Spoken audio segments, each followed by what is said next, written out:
leading shows. She is a traffic engineering expert and partnered with Bangalore Development Authority, Bangalore Mahanagar Palika, and Bangalore City Police.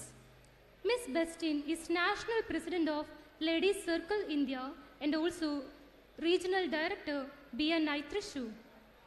I now hand over the proceedings to Ms. Veda Bestin to request her to introduce Dr. Shikhanuru Sharma and take the program forward. Please welcome Ms. Veda Bestin.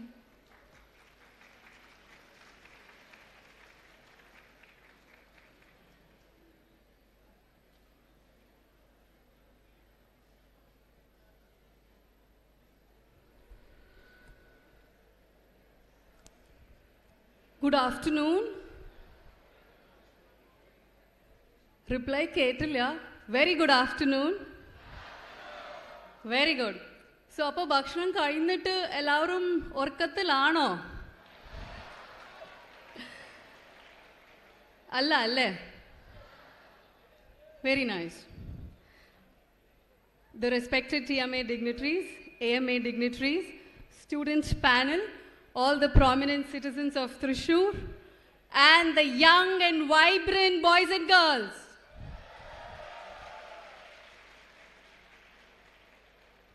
Well, after a delightful gastronomical delight, don't you think we should all thank the chef? Again, Ketilya. Yes. You know, when I was young, I was told when you are eating food, you're supposed to say, Annadatha Sukhi Bhava. Do you all understand? Yes. So we should all appreciate the good food what we eat, right? But is it relevant in today's years? Is it relevant? We eat most of the food which is processed. Ano allayo? Yes, alle. So we don't know whether the food what we eat is actually making good for ourselves or is it actually making more harm for our body? Is it right? So we should know what we eat, correct? We should be at least aware that whatever we eat should not cause harm so that we end up in harmful diseases. So that means the need of the hour is to know what we eat is right and to prevent from treating all of us in harmful diseases. Am I right? So we all believe in prevention is cure? No response. Don't we all want to hear Dr. Shikha here? Yes. You know, this beautiful, dynamic young lady believes in the same mantra, prevention is better than cure. I have been really privileged to introduce this lady, women achiever, popular orator, loads and loads of awards into her kitty. She's the founder and managing director of Nutri Health Systems Private Limited. She's a medical doctor by training. She has done her MBBS from Maulana Azad Medical College, Delhi. During her one-year junior training in cardiology, that is where she realized that prevention healthcare is most important than the critical care. To pursue her desire, her dream, she started and she followed her vision to start this organization called as Nutri Health Systems, which completely believes in preventive healthcare advisory programs and holistic wellness. The organization has Ayurvedic doctors and nutritionists who run more than 2,000 advisory nutrition programs, not just for Indian clients, even across the globe. They have more than 200 employees as well. Dr. Shikha is a well-known columnist for the past 10 years in the leading national newspaper, the Hindustan Times, and other magazines. She appears regularly on NDTV, popular other channels like CNBC, Delhi Doordarshan, etc. In the India Today article, she has been noted as top 50 young achievers of the country.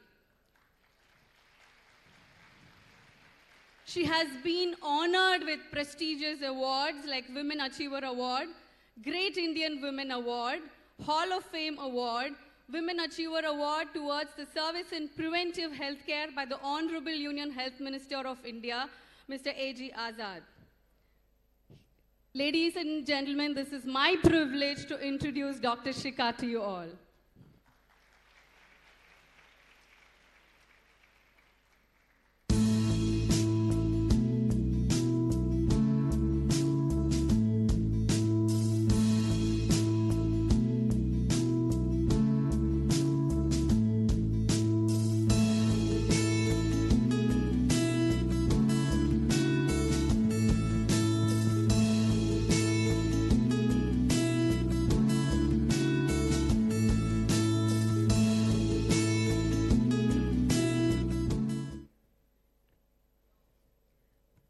Namaskaram, Thrissur.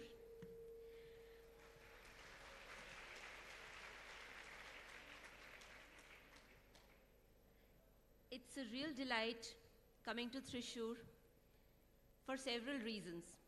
The first is our entire business is of integrating Ayurveda, which is a traditional knowledge, the nutrition part of Ayurveda with modern nutrition. And this is the genesis of Ayurveda. So my gratitude to this land for giving us and keeping the science of Ayurveda alive. The second reason is, it is one of the rare cities where I have seen so much cleanliness and hygiene. It's an amazingly clean place, and congratulations to all the people. And the third thing which I've seen in the city is a unique combination of discipline, following the rules, and being extremely enterprising. Because normally in cities where people are very enterprising, they don't have respect for the rules. But here, people respect the rules, and yet they are extremely enterprising. So a big round of applause for all of you who have made the city.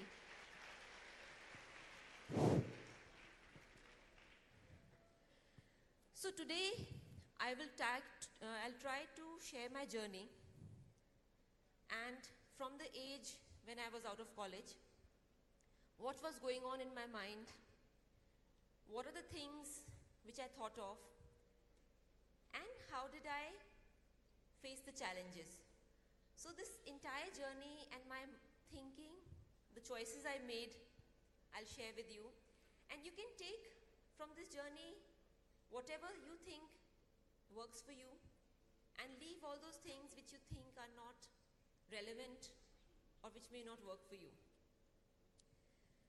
So when I was a child, at that time, my interest in medicine was thanks to my family, particularly my mother. She was very keen I should become a doctor. And not only she, but my masi, my aunts, everybody was keen that I should become a doctor, and somehow, I guess it was either their blessings or their good wishes that I got admission in medical college, which was Maulana Azad Medical College. So those were, of course the training is very tough. And finally, the day I finished medicine, it was, I think, one of the best days which I remember. I was posted in the Department of Cardiology. And in the Department of Cardiology, and I was a very young doctor. In fact, I still remember when I used to sit in the OPD, the patients who were chronic patients would say, "Doctor Sahab kahan hai?" And I would say, "I'm the doctor." They said, "Nahi, asli doctor kahan hai?" Because they could never imagine young doctors hanging around in OPD. So at that time in cardiology, at a very young age, I saw deaths at least 3 times a week, sometimes every day. Because the hospital which is attached is LNGP hospital, and LNGP hospital is surrounded by a large part of Old Delhi. And in Old Delhi, 80% of the meal is fried. In fact, food which is not fried is called kacha. It is called raw, not good for eating. And with that kind of a surrounding location, the incidence incidence of heart attacks, and that also very fatal heart attacks, were very serious heart attacks, were very common. So I still remember that I was in the night duty, and the patient was brought in. The family was crying, they were wailing, and when the patient came, we have a proper drill where we first give injections, and side by side somebody. So when a patient is brought into an ICU, there are 5 people who immediately attend to the patient. So there is a technician who will put on all the leads of the dynamic ECG. There is a nurse who will start giving injections. There is a doctor who will feel the pulse and maybe open up to give deeper injections. And normally there is one senior doctor, there is one junior doctor like what I was, and there are 3 nurses and 1 technician. So this is normally the structure. Now that patient could not be revived by injections. So that night, for the first time, I saw shock treatment being given, which is basically that high voltage electricity is passed on certain areas to shock the heart into beating again. And the body jumps almost this much. Like this is the stretcher, the body jumps like this because there is a big shock which is given. That was a very scary looking situation, and I thought, how will the patient survive the shock if he did not, if the heart did not start beating after the injection? And surprisingly, and this is the way of the God, the heart started beating. And the willpower of the patient must be very strong, because after 3 days, the patient was fit to be discharged. So quickly he recovered. And he was very grateful to all the team, the doctors, and he could also notice that because people who are working in night duty, day duty, do not get time to go home, eat. So we normally eat in a cafeteria or a restaurant. So he said, I will get food from my home for you, for all the doctors and the team. So very happy, good food. And so when the food came, and when the tiffin was open, it was this size boxes, you know, old metallic boxes, those vessels which you must be having at home also. And there were 5 stories. When we opened the tiffin, we were shocked. All floating in oil. All rich food, literally floating in oil, which was the Mughlai kind of food which he had brought. And I remember my doctor, senior doctor, telling me, Shikha, if he's going to eat this, he's going to come back soon. I mean, this is not the kind of food which will sustain him. And that's the time I realized that as doctors, we work so hard. We send the patient home after so much hard work, and nobody tells the patient how to follow, what to do after the patient goes home. We just write in a prescription, but the patient thinks I'm having medicines now, everything is good, life is good, the medicines will take care of me. And the fundamental of health, we don't even tell them carefully that this is what you have to do. We don't make them follow any program. And somewhere I think the seeds of preventive healthcare were sown in my mind that day. And I decided that preventive healthcare is what excites me, what I think is required. So I finished my tenure, and then I kept thinking I have to do something which is a little different, which has a bigger impact, which can change things in the way I feel I need to do. So I told my family I want to work in preventive healthcare, and as I studied preventive healthcare, nutrition was the fundamental of preventive healthcare. So I picked up nutrition, and I told my family that I want to now, this is what I want to do. So at that time, nutrition was not really respected in society. It was something very ordinary. There was nothing great about nutrition. And coming from a very good college, everybody thought that what's wrong with her? Why isn't she going abroad? Why isn't she, doing things which all doctors do? So at that point of time, I shared with my family that I would like to go abroad, definitely. So they said, okay, first you have to get married, then you go abroad, otherwise you don't go abroad. So with that condition, I realized that there are too many strings attached. So I said, okay, then I will do something in nutrition over here only. Because I was not ready to settle down so early in my life.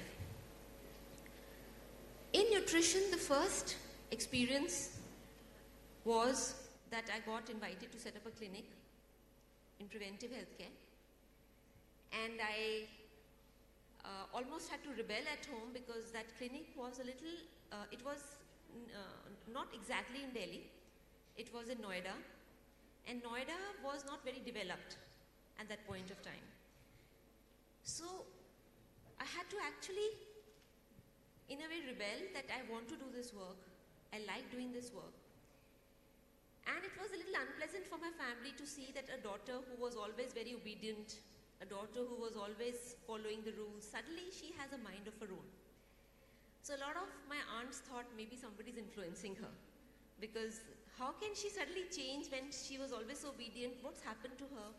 But I can only tell you at that point of time, what was happening is that I wanted, and I was very keen, that I have to follow a dream, and this dream was emerging in my mind. And it was a dream which was giving me the strength or the energy to do things which I hadn't done before. So I set up the first clinic in Noida. Now imagine, with all this unpleasantness and not being obedient, I finally set up the clinic in Noida. And after 1.5 years, after a lot of losses, it had to be shut down. Now imagine my own disappointment and a sense of failure. So this is the time I'll tell you that all that energy which I had a lot of energy, lot of dreams. Now suddenly there was this big failure looking at me. And I didn't know how to face failure because I had not even failed the class test. I had never failed any test in my life. I mean, I used to think that, okay, these students who fail, they must not be serious, they don't study. I am not like that. But this failure was mine. I had failed after putting so much efforts. So at that time, initially I felt very low. And this is what I want to share with all of you is that when you try to do something out of a dream and it fails, you take a mental hit, of course. You also take an emotional hit because now it is your idea, everything which you wanted to do has failed. So for a while I was very upset. And then an idea came to my mind that if I keep staying upset, everybody will say, we told you so, you're not meant for all this. Why don't you just do what everybody is doing? And I said the best way to get out of this mindset or get out of this very low energy is to start working a lot. So that is what came to my mind. And that's why I'm saying sometimes you have to trust the little wisdom which comes suddenly to you. And I thought that's a good idea. I mean, I can work harder. So what I did is, because my business had just failed, whatever little money I had earned had all gone waste. So I started working. So I picked up my job at a nursing home as a doctor. Then I said I still have time to think and I'm feeling sad. And that was a full-time job, but we had to work only in hours. So because I picked up the time which was the late shift, so that I could, because that shift nobody else wanted. I mean, frankly, no other doctor wanted that late shift, so I picked it up. Then I thought I still have time to think, what do I do? So I started looking for a second job. The second job came in the form of a freelance media person. So media was opening up in a big way, and they needed a lot of people to provide them content on healthcare, to anchor programs on healthcare, and to actually be a resource person on healthcare, because in healthcare they had no resource person. For everything else they had a resource person. So I said, okay, great. So I applied. I went there for an interview. I immediately got selected. They said, oh, you're a doctor. Fantastic, you're selected. I said, any test you want? No test. We just want somebody with a healthcare background to work with us. Fantastic, I landed up my second job. Then surprisingly a third job came in. And what was this third job? So Reserve Bank of India has doctors on their, full-time doctors. But when they go on leave, they need backup doctors. So apparently this particular doctor used to go on too many leaves. So there was constantly, they had to find backup doctors to run his OPD. So when I heard about it, I said, fantastic. So this was my third job. Now, you'd be surprised, a lot of my friends thought, I'm doing this job for money. But frankly, if you ask me, the money was good, of course, but I was doing this job for my own self because I had so much energy. I thought if I let this energy become negative, then it'll destroy me. So that's what I want to tell you. At that age, when you're in your 20s, you have a flood of energy. And it is this time that you should put all your energy into productive work, into things which are going to be useful for you in your life. Because this energy is so special that it is an endless energy. Like today we talk about, preserving water. This is like that energy which you should use in the right direction. So I was working non-stop and I was really happy because there was no time to think. Either I was with a patient or I was with the media house or I was doing this backup job for a doctor. So I was constantly busy. And I think being constantly busy was one thing which was a great thing. It gave me my confidence back. The second thing which it also did was, it gave me a lot of skill building. So my entire communication, so I was a very shy girl. I would sit last in the class. I would try to hide behind the book so that my teacher would never see me and ask me a question. And I never participated in any function in school, college. In school I did, but that was also only at the age of 9. I wanted to just be on the backdrop. And because of the media, it trained me skills, which I never thought would be so useful. I still remember a conversation I had with a classmate of mine, and she said, you do so many programs, they pay you for some, but for some you have to do it free. Kya milta hai? What do you get? Leave it, pointless. And I said, no, I'm enjoying, I'm learning something. It's not pointless. So second thing I'll tell you, young students, is that any skill you build is not pointless because you have a lot of energy. That energy, if you can trade for skill building. A lot of people today, when I meet young people, I tell them that, listen, today you have energy and time. Use that in the right way to build skills. So in a way, an opportunity for any place, whether it is a training program, an interning program, don't think that, okay, we have to always make or earn money out of this. Somebody might be teaching you and that might be your money. That might be your skill which you have learned. So what happened that in all these three places I learned very fast. My growth was very fast in terms of the learnings.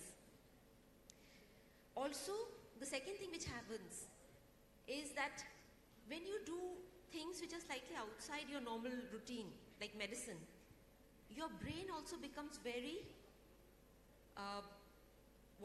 flexible. Today, the scientists were talking about neuroplasticity, which means if you are a doctor and you work in any other field, which could be engineering or media or do any other kind of work which is outside your normal routine, your brain will become more efficient and more capable of problem solving. So when I started doing this, I still was feeling somewhere that I need to go back to my dream. That's the time very interestingly, my boss, who was a doctor, was also a management graduate. He was from the Faculty of Management Studies, Delhi. And he was a person who pushed me and said, yes, follow your dream. I have followed my dream. When I was a doctor, he told about himself. Nobody could dream of doctors doing management. I did it. So if you have a dream, follow it. And the good thing was, he never ran me down. He never made me feel dejected that you have failed in your first experience. He said, it's a case study. It happens all the time.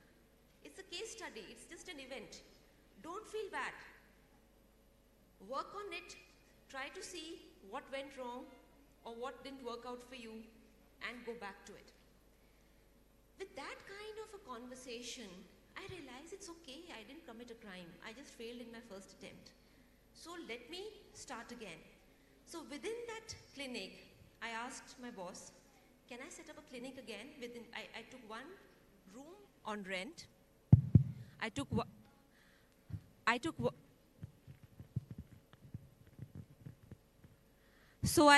it clear? Can you hear me? So I took one room on rent and started my practice again. This was in preventive healthcare. So my first few patients were actually my boss's wife and her friends. And they were very happy. It was a combination of preventive healthcare and weight management. And they went and started telling everybody around that, okay, this is a good doctor. She does preventive healthcare and weight management, and, maybe you should consult her. So by word of mouth, my name started spreading. The second thing which I realized was at that time I started getting offers of putting a clinic in one of the centers. And I was again confused because now I was in my comfort zone. There was this nice hospital nursing home where I was running my own clinic. And now I was coming in my comfort zone. So I thought that should I go and set up a proper clinic, another place where I have to invest in interiors and everything. By that time, my confidence was coming back. So I remember talking to another friend of mine, and I was telling her that, look, I have to now spend money to set up another clinic. I'm just wondering, is it worth it? Should I do it? Will I recover my money? And she said, there's no harm trying. You've already failed once. So if you fail another time, it's not a big deal. But if you succeed, imagine how you'll feel. So this is the second takeaway I want to give you, that if you have failed once, it is not written that you will fail again and again. But it is in your hands that do you want to quit or do you want to go back and make a second shot at it. This time, I invested money. I told my mom, I'm running short of about 70,000. Can I borrow from you? And I could see a look of surprise on her face. I said, Mom, I'll give you interest. So she said, okay, this is a loan to you. I'll not take interest, but you have to return it back to me. And I must thank my mom because for the first time, she treated me like an adult. She treated me like a grown-up who had a responsibility to take the money and return that money back. And I think that's the time I realized my family is seeing me not as a child anymore, but as a grown-up, and that was a very welcome thing for me. Why? Because every child wants to be respected as a grown-up and not permanently as a child. So when I went back and I invested that money, if I don't have the pictures of that place, but the place which they had given me was actually a storage room. It was very dirty. It was full of beer and whiskey bottles because it was a storage room for empty bottles, like a kabaddi room, like a kabaddi's room. It was horribly untidy and with broken tiles. So when I went in, I was like, what have they given me? And they said, you take it or leave it, this is it. So I thought that I'll clean it up. So I cleaned it up. I removed every one of that trash and bottles and everything. And then still it was not looking nice because the tiles were broken. I told the management, please put new tiles. They said, no, this is it. Put a carpet or do whatever. And I thought carpet becomes untidy because it was in a basement and sometimes water comes in. So with my own expense, I put beautiful wood-colored tiles. I still remember that after I had finished whitewashing, painting, putting the beautiful tiles, the management came to see because they were shocked that such a horrible place could be made to look so beautiful. I put a lot of plants. That gave me confidence that I can turn things around. And I thought, even if I go, this is my gift to the management for giving me another chance. So my business started from there. The second time, I suddenly got very lucky. I think it was like God telling me, take a second chance. Have the courage to take a second chance. And I got so busy that I had no time to eat. The phone was ringing for appointments. I had 6 to 8 weeks of waiting. And at that time, I had to start quickly hiring nutritionists. So Naukri.com and all those things were not common. So I went to a nutrition college and actually went and used to talk to student and by student to say, will you please join me?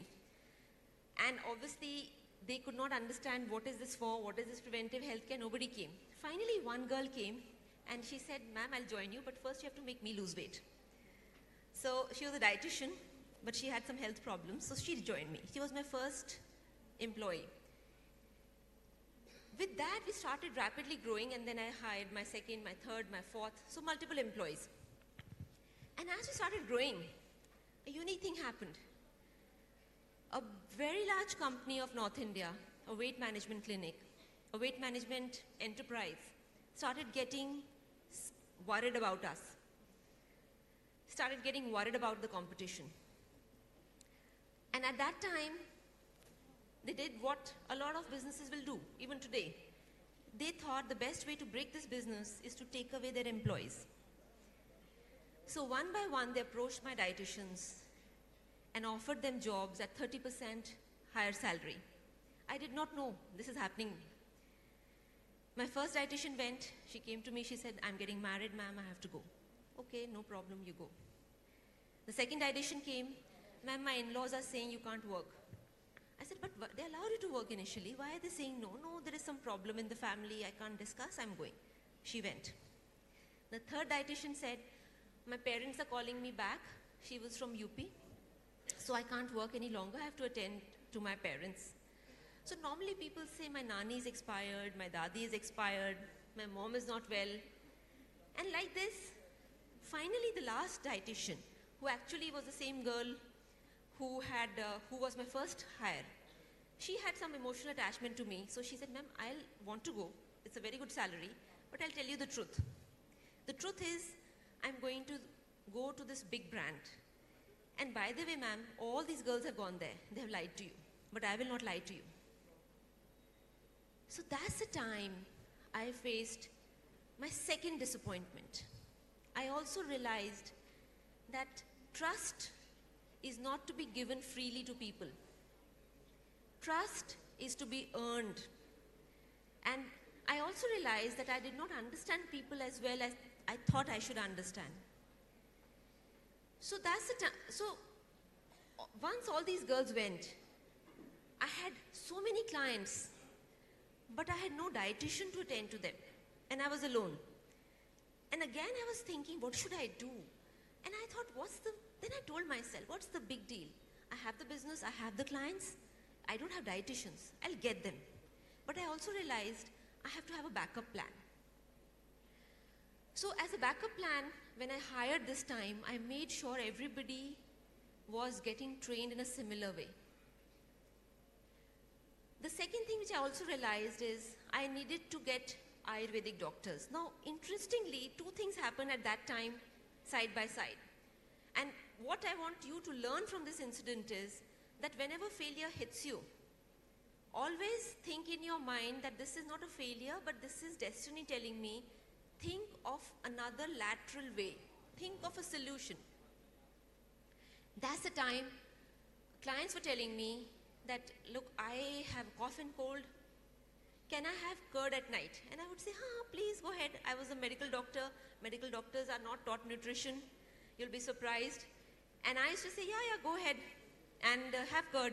And the cough would become worse. And I thought, there's something going wrong here. I do not know everything about nutrition as I think I know, because I was studying a lot of nutrition at that point of time. So I started studying Ayurveda.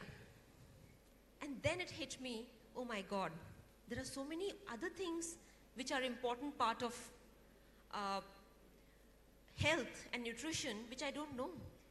So, and plus this had also hit me that my nutritionist had gone away. So if you combine what was destiny telling me, destiny was telling me you need to hire Ayurvedic doctors. At one end, patient is telling me, please give me an answer, and I know answer is not in nutrition, in modern nutrition. At the other end, my dietitians are leaving me, I need stability in the clinic. So now I made a combination of Ayurvedic doctors and nutritionists. I was trying to only solve a problem, but destiny was trying to give me an answer to what I needed to include in my business to go to the next level. So was it a good thing that they left? Today I think it was a good thing, because I was again going into my comfort zone of a routine business. As the doctors came in, the quality of advisory became far superior, far better, because now we could take kidney patients, cancer patients, we could take anybody with any health problem who also required nutrition and weight management. Now when the business grew, it was fantastic. I had, at that point of time, almost 5 chief ministers, one by one, who were my patients. I had the top hoteliers who were coming to me for advice because they did not believe only in modern medicine. They wanted natural treatment or natural advice through nutrition, through herbs. And the business started really growing up. Now when the business started growing up, always remember that the problems and the fruits of the business come together. So while I was making a lot of money, new and new problems were coming or challenges were coming, which today I know were actually trying to push me to the next level of thinking, because I was floating at one level of thinking. So, but before that I'll tell you, before the problems I'll tell you the success part. So of course the revenues were good, the money was good, and one day I got a call, and I was sitting at another doctor's office, who was also my client, incidentally, and also a senior. And I got a call, and the person says, "Is this Dr. Shikha Sharma?" I said, "Yes, please." He said, "I want you to consult, I want your consultation for a senior person in the government." I said, "Look, today I'm busy, and for the rest of the next 2 weeks, few weeks also I'm busy. I'll let you know. And today, in any case, my clinic is closed. I'm not at the clinic." They said, no, this person cannot wait for a couple of weeks. It's a senior person in the government, and you will have to give a quick appointment. So I said, "No, that's not possible, because all my slots are busy. So you please come and meet me tomorrow, and I'll figure out something." Then the person was again insistent. And just to avoid that person, I said, "Okay, I'll talk to my mother." Now this time the person on the other side was very confused. He said, "Are you Dr. Shikha Sharma?" Because for me it was natural. I mean, we all consult our mothers. But for him it was a shock that, because he expected me to be like a 55, 60-year-old lady. And now she's saying, "I want to consult my mother, whether I can give you an appointment." And he was shocked. He said, "Are you Dr. Shikha?" I said, "Yes." So he said, "Okay, look, this is very important. This particular person is senior. He cannot come to your clinic. You'll have to give him a consultation at his house. And I'll send you the car, and you please talk to your mom. Take her permission." So I went home, I told my mom. Mom said, "What is this strange person? And what a strange request." In the evening, a car lands up outside my house, which has no number plate, only a Government of India sign. And there are 2 police cars which have come to check the whole locality, the area, sanitizing, or whatever they were doing. So now I was wondering what is happening. So at one end I'm thinking, am I getting kidnapped? At the other end thinking, who am I meeting? Why don't they tell me who am I meeting? So I went, my mom went into the car. My sister also hopped in. She said, "I'm also coming." Sisters are like that. You know, they want to be sure that they are with you. So we drove down. Another 7-8 minutes, we were taken to the Prime Minister of India's house.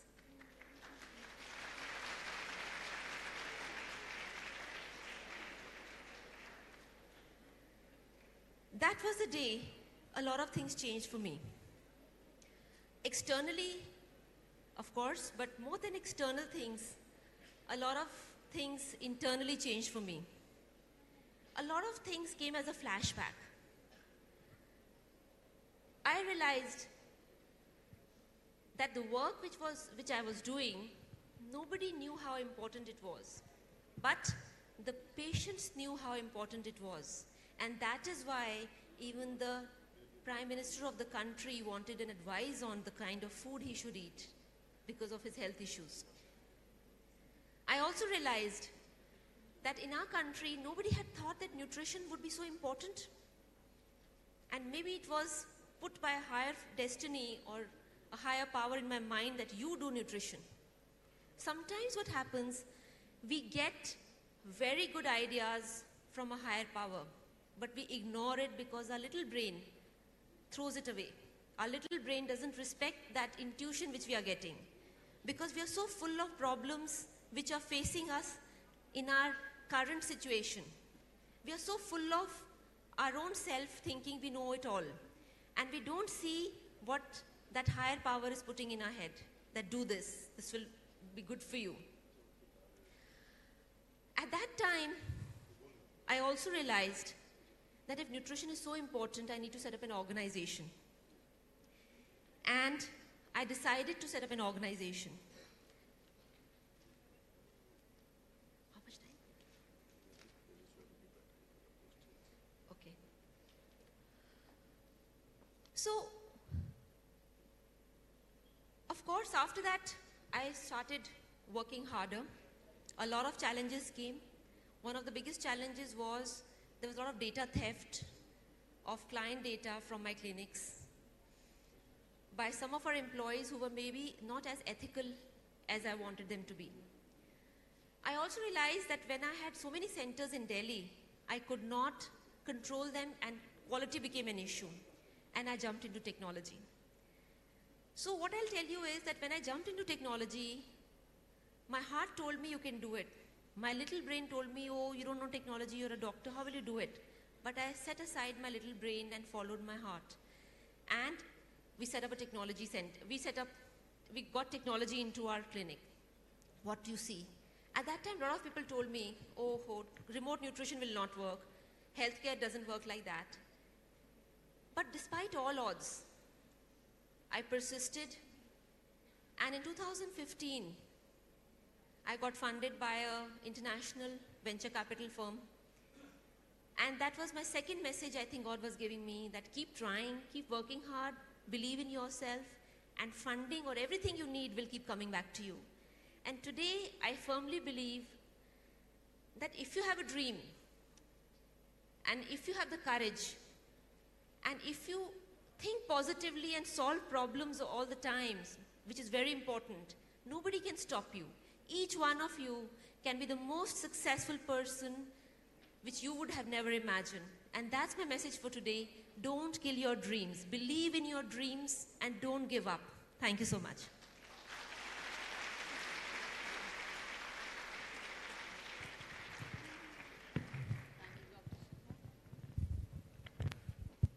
Thank you, Dr. Shikha. That was extremely beautiful knowledge of nutrition. Can we take the questions from the panel here?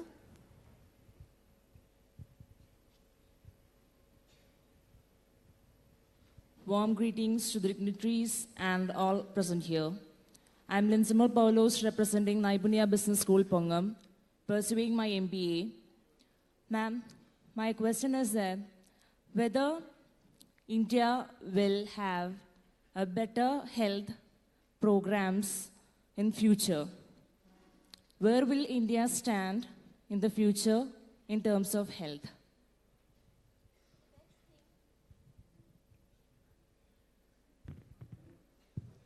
So the best thing about India is that India has the power of Ayurveda. It is not a young science. It is a hugely wise traditional science which has served humanity for thousands of years. So you will see in the future that the whole world will look at India for Ayurveda. India will be the hotbed of Ayurveda, and Ayurveda will be the hotbed of healthcare. Thank you, ma'am. Good afternoon, ma'am. I, Phoebe, from Naibunya Business School. As we all know, for an entrepreneur, for a manager, for a professional, decision making is the most important problem that they face in their life. Which is the best career decision you have ever made in your life? I think the most important asset for an entrepreneur is not money. It is to keep his or her mind always positive, always open, and always solving problems. We never get down by problems. Always solve that problem. That problem has your answer and your solution, which will take you to the next level.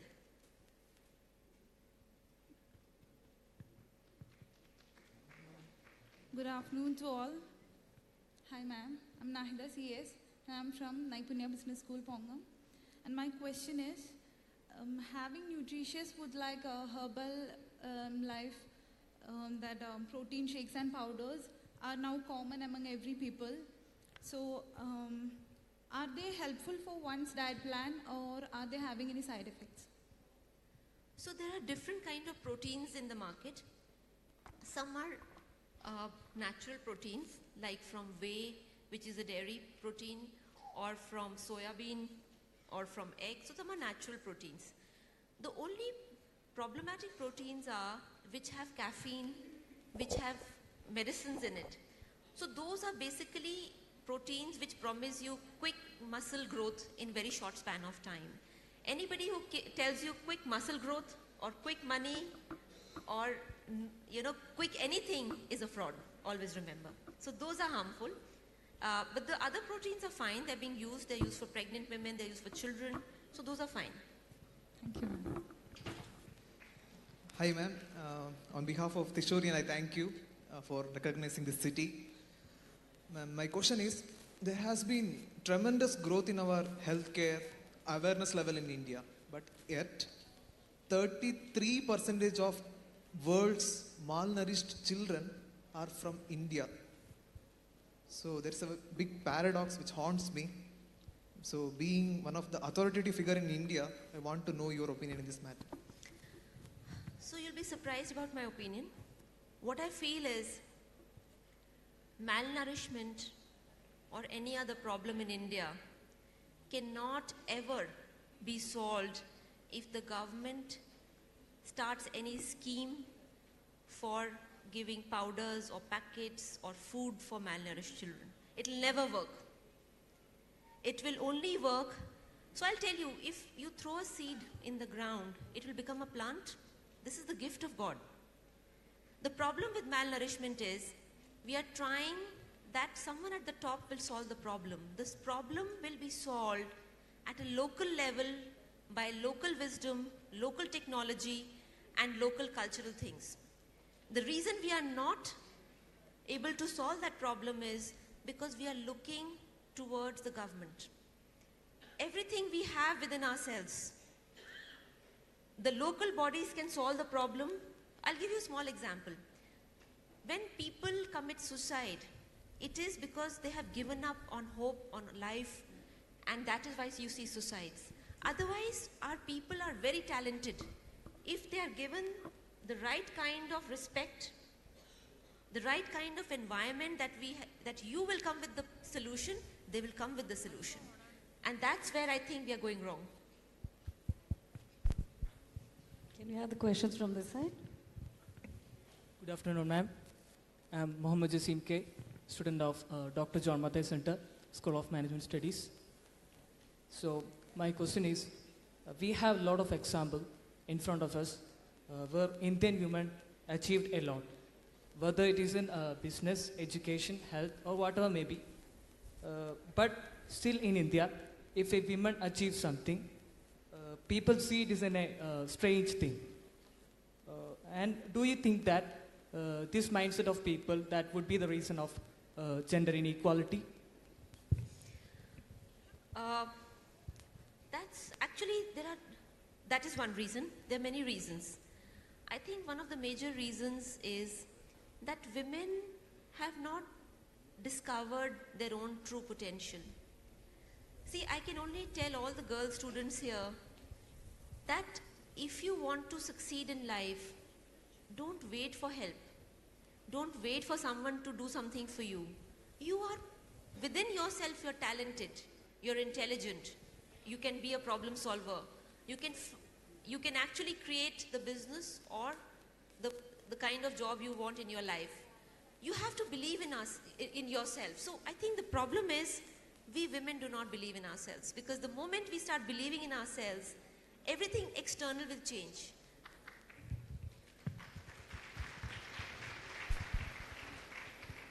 Well, this is the cue for all the ladies sitting here, not just here, across Thrissur, Kerala and India, that ladies this is the time that we have to believe in ourselves and we can do it. Yes?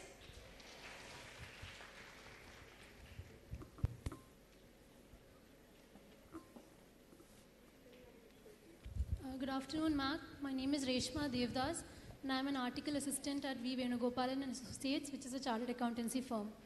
So, ma'am, this generation is highly inspired by the idea of being size 0, and we want everything very fast, like in a capsule. In fact, we have vitamins in the form of capsules right now. So, ma'am, what is your idea on the intake of such vitamin supplements? So, two questions. The first about size 0. I think size 0 obviously is unhealthy, and you see every day in Bollywood what happens to heroines, what health problems they have, and the side effects of the size 0 syndrome. About vitamins and minerals, as a doctor I can tell you that if somebody is deficient, especially before pregnancy or during pregnancy, they need that supplement.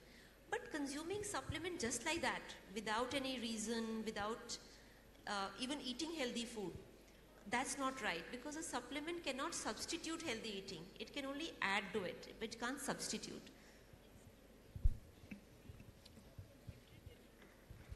Good afternoon, ma'am. I'm Agilvi from Dr. John Mathai Center. And my question is whether women empowerment programs in India are really effective, in your opinion. Also, what is the first and foremost thing that have to be done to empower women in our country? Is it spending a lot of money or changing their attitude or educating them, which is the first and foremost thing that have to be done to empower women? See, I think like malnutrition, any women empowerment program should not be a hands-down program. It should not be something where something is just given to a woman just for the heck of running a program. No.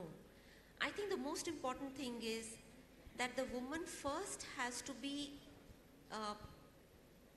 empowered within herself to feel strong, capable, and a problem solver. She should not be feeling that now this is a responsibility and now I have to do this and therefore I have to be part of this program. No. A woman has to feel confident that I want to, this is my dream and this is where I will go. So that I always tell all the young girls in my office, if you take a decision, don't go crying to your parents when you are in tough times. Solve the problem yourself. Because as a grown-up, you are expected to solve your own problems and not go crying here and there. So when women will get that confidence and feel confident, that's the time women don't even need all that extra support, they will do it.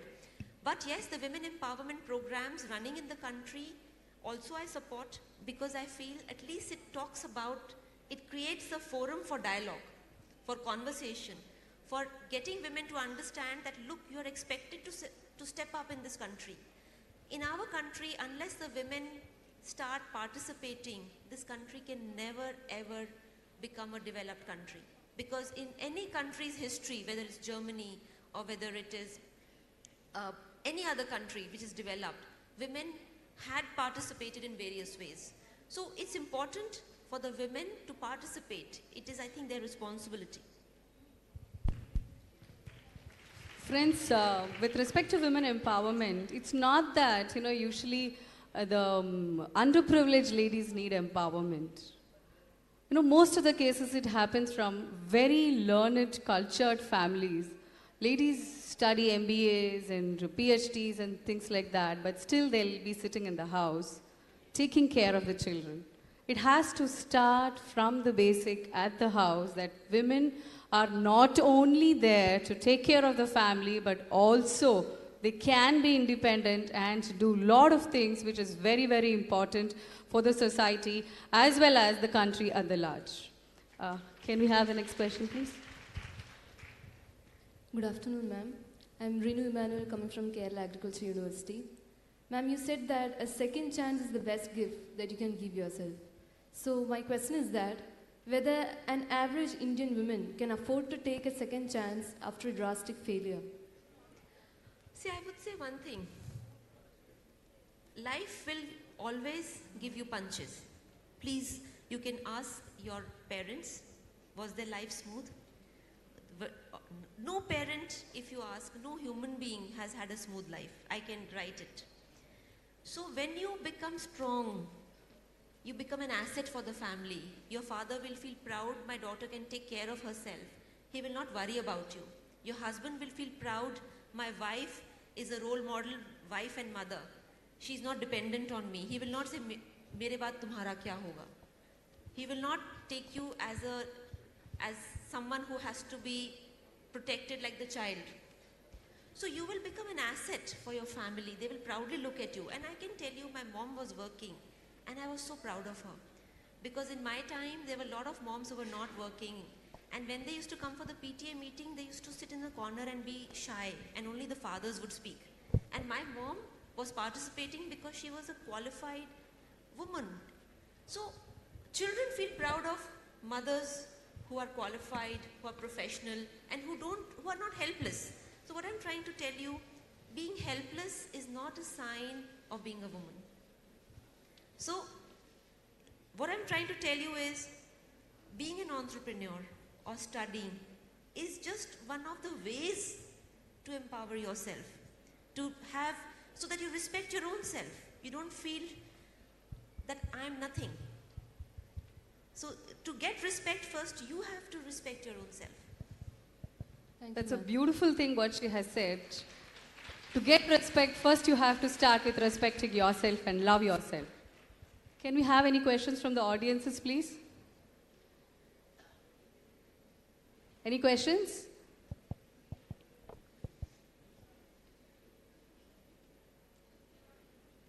Okay, Shika, so I have a lovely question to you. Yes, you have been through, I've heard that your mother was here, your sister was here. So how well was your family support throughout your journey? Can you share it with all of us? So initially when I took my first decision to get into preventive healthcare, at that time, frankly, my family was pretty unhappy with me, and that was a difficult time because despite caring about my family, I became very determined I will do this. And I told my mom, I'm not doing anything wrong, but I will do this, whether you like it or you don't like it. Later on, when a lot of people started telling her about my work, I think that's the time she started feeling happy. But even today, see, mothers are mothers. They will worry about you if you are not eaten, if you are, So what I feel is, you have to make sure that you stand tall. So the family support was that, I always had a roof over my head. I knew that there is a fallback mechanism. But yes, frankly, I never discussed my problems with my family. Because I know if I have to be a tough girl, I have to take my own decisions. Crying in front of your family is the last thing you should do. And I never did that. Good afternoon, ma'am. Yep.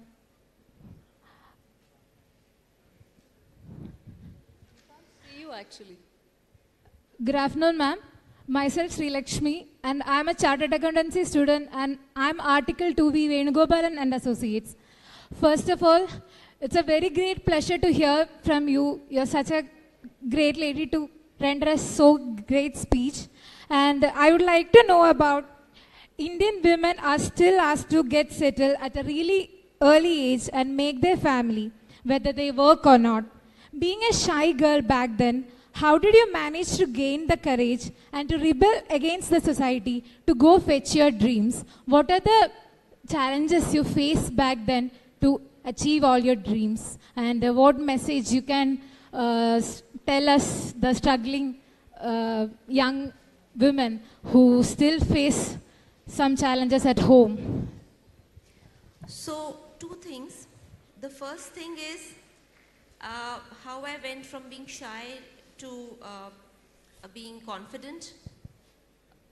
So, two things I would do. One is external and one is internal. In my internal mind, I started reading the kind of books which could influence me. So I started reading Swami Vivekanand. I read Henry Ford, the maker of the Model T, a fantastic entrepreneur. Lee Iacocca, how he emerged from his failure because he was kicked out of his company when he was at the peak of his success. So what I started doing is, I started reading books of inspiration, biographies of people. Later on, when I started having failures or problems or challenges, internet had come in and I would read stories about these people on internet. Today you have TED Talks. So if you regularly start seeing TED Talks, you will become a changed person. At the external side, I love work. So let me tell you very honestly, I love work. When I say work, it's not only my own profession. Even at home, if there are 2-3 days holiday, I'll start cleaning my house, I'll clean my cupboard. That's the way I am, because I feel that to do nothing is to decay and die. It is an emotional decay, it is a mental decay, it's a physical decay. So you have to make sure that you are in motion. That's my philosophy. So I also skill myself. Like for example, there was a time when I had started feeling that I'm losing my creativity. I'm losing my creative energy. So I started learning Bharatanatyam, which was very late in life. So I didn't learn it as a student. I learned it very late. So 2 years back, I had my Arangetram. And I was...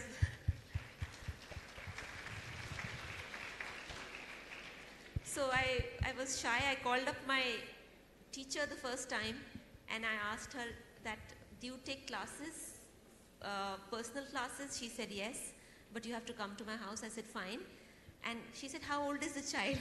I said the child is very big, not very small. Do you take for people who never grow up mentally but physically they have grown up? She said, you're most welcome. She saw me, she looked at my enthusiasm and she took me as a student. So I'm very grateful to her. Good afternoon, ma'am. I think we will sum it up now. Thank you so much for all the questions.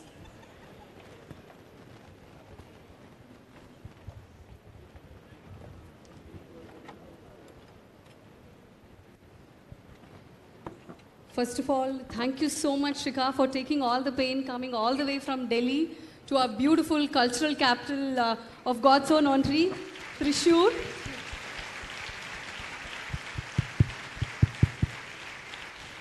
It was indeed very, very sweet of you to praise our culture, our cleanliness, our city. We are very, very thankful for that.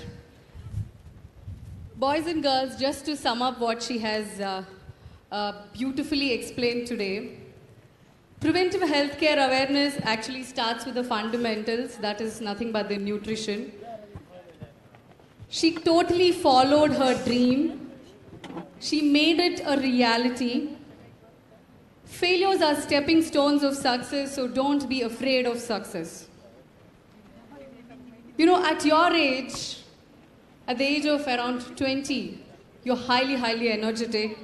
So please make use of this energy into constructive purpose. You know, each one of us are very, very talented. We are all unique. All you want to do is to recognize that purpose, what you have to do.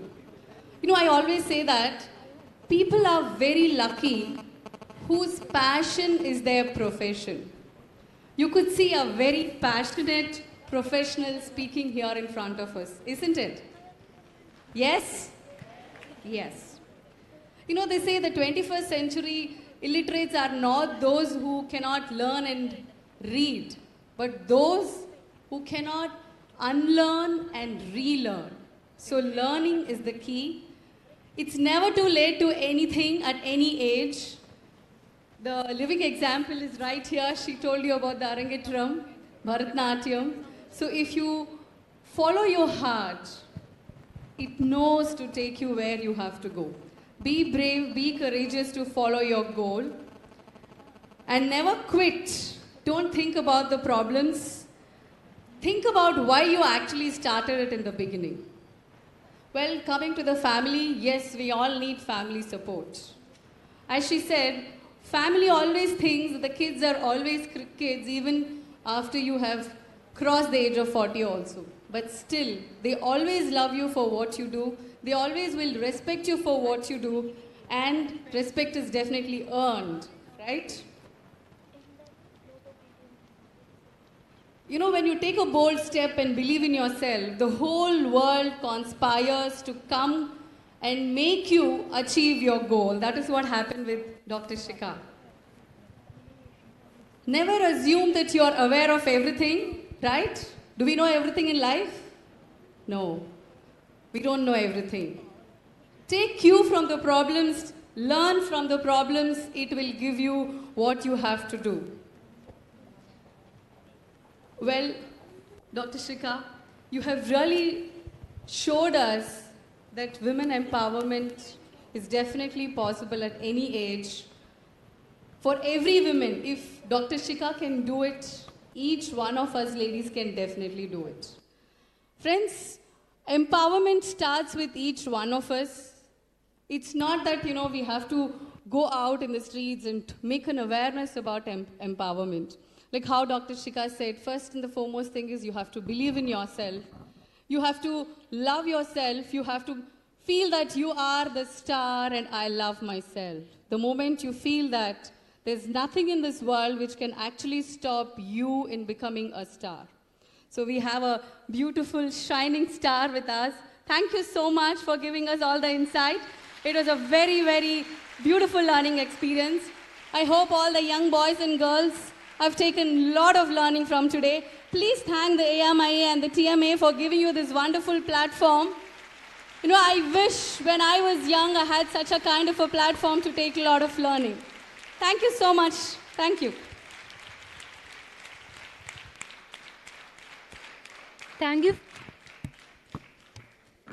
Thank you for sharing your thoughts with us.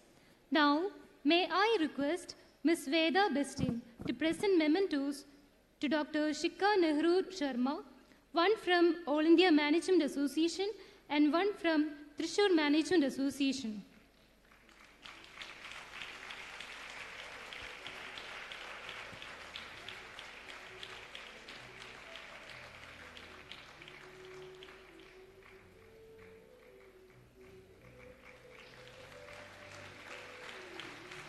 We now request VP Joseph, past president of TMA, to present mementos to Ms. Veda Bestin, one from All India Management Association and one from Thrissur Management Association.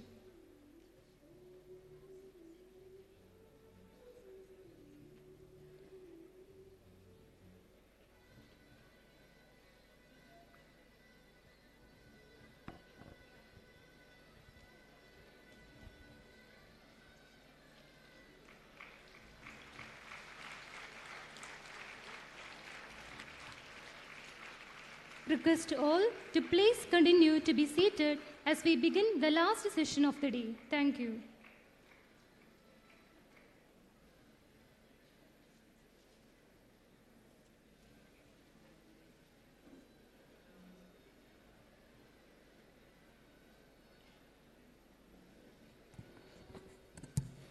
Dear students, we are having one more session, that's of Mr. Deepak Vora. So, my request is all of you should attend the last session also. I know that you are all passionate in listening and learning. So there is no watch and word outside to check that whether you would be going outside or not. So my request is you should attend the next session also, and I believe that you would be here, and your certificates would be distributed to those students who have attended successfully all the 4 sessions. Thank you very much.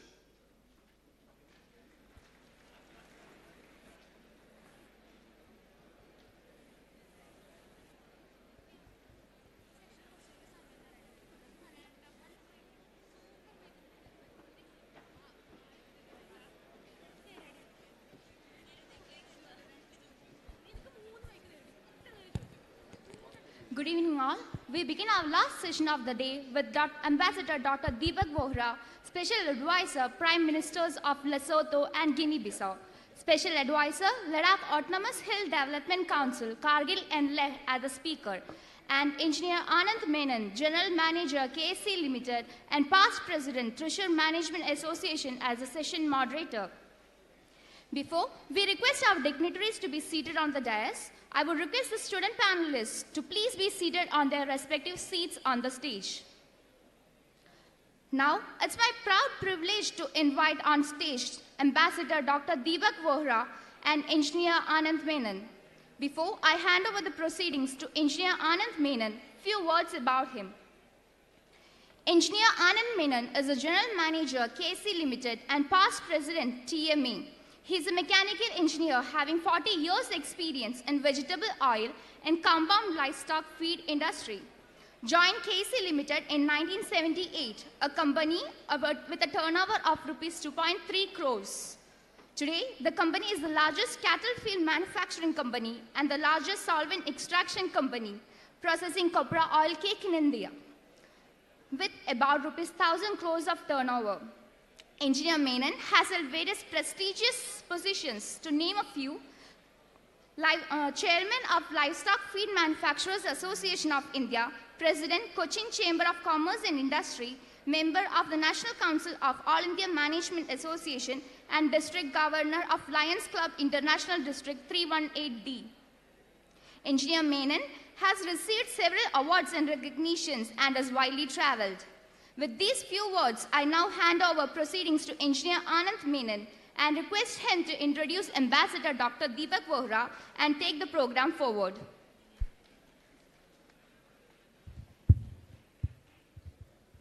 Good afternoon, ladies and gentlemen, boys and girls. Sure. What you are going to witness in a few moments will be something out of your imagination. You've seen Dr. Bohra wear this Malayali attire because he's come straight from Guruvayur, receiving the blessings of Lord Sri Krishna. But to make my job a little easier, I think I'll use the podium.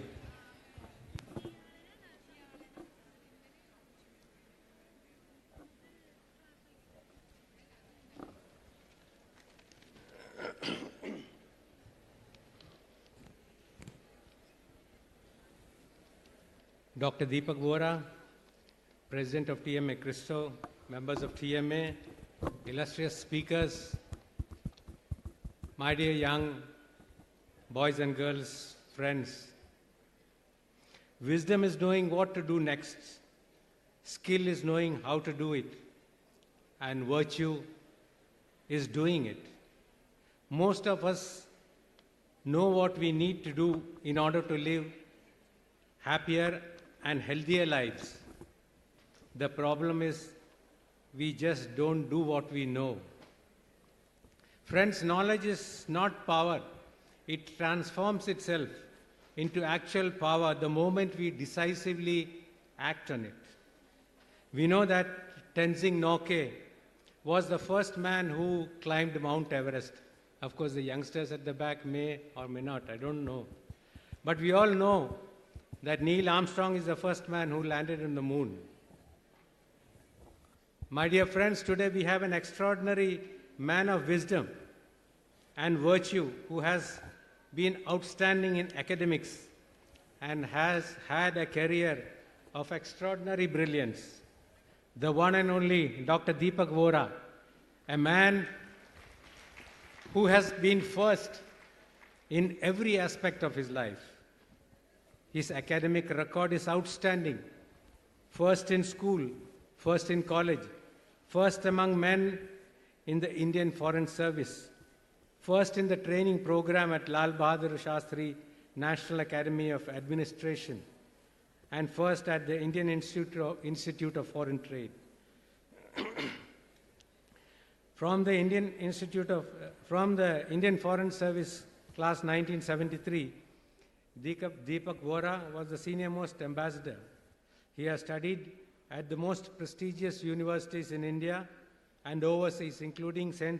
Stephen's College, New Delhi, National Defense College, and Sorbonne University, Paris.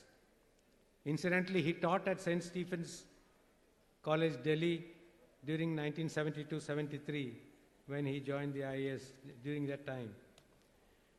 Among India's most loved television figures, he was shortlisted by a women's magazine as one of the most sensational personalities in India, and he has acted in commercial films. He has served in France, Vietnam, Tunisia, United States, Nigeria, Cameroon, Benin, Chad, Malaysia, Papua New Guinea, Spain, Armenia, Georgia, Sudan, Poland, and Lithuania.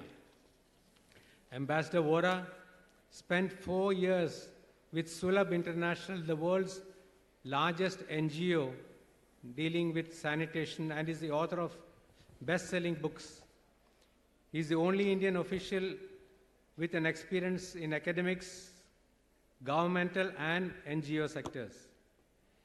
He has specialized in development issues, especially in remote areas for emerging nations.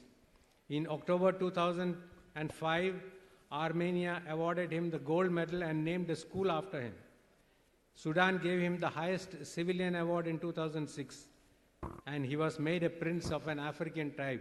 Thank God they didn't keep him there, otherwise we would have lost Deepak Vora to some African tribe. Friends, national and international leaders who have interacted with him have uniformly commended his transparency, sincerity, and integrity. He is on the board of several universities and companies in India and lectures regularly to national, international audiences on global mega trends, effective communication. His insights based on cold empirical evidence are much appreciated wherever he speaks. He is presently researching the significance of trust as a core value across cultures and societies. He was the advisor, Government of South Sudan, July 2011, and in April 2013, Ambassador Deepak Vora was appointed Special Advisor Minister for Prime Minister, Republic of Guinea-Bissau. In 2014, he was also named Special Advisor by Prime Minister to the Kingdom of Lesotho. In 2015 and 16, he was appointed a Special Advisor to the Autonomous Hill Development Council in the remote Ladakh region. Ambassador Vora speaks French, Spanish, Vietnamese, Arabic, Bahasa, Hausa, Motu, and Armenian fluently. This is to the youngsters. Your life right now is a reflection of your past thoughts. Yeah, and your thoughts become things. If you see it in your mind, you are going to hold it in your hand. My dear friends, I'm telling you this. It is as simple as that. When you think of things that you want or want to become, focus on them. And with all your intention, and the law of attraction will give you exactly what you want. If you want to become like Deepak Vora, focus on his talk with firm conviction, and one day you will also become like Deepak Vora. Boys and girls, ladies and gentlemen, I have very great pleasure in presenting the one and only Deepak Vora, sir, Dr. Deepak.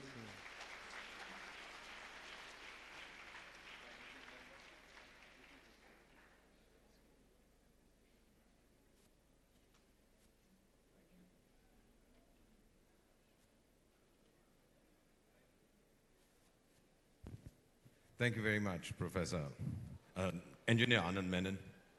Mr. President, Thrissur Management Association, members of the association, distinguished invitees, and the pride of Kerala and India that sits in front of me. You've heard this great introduction. What they didn't mention was that of the 2.5 Bollywood films I acted in, all of them were super flops. One producer committed suicide, the second went mad, the third is untraceable since then.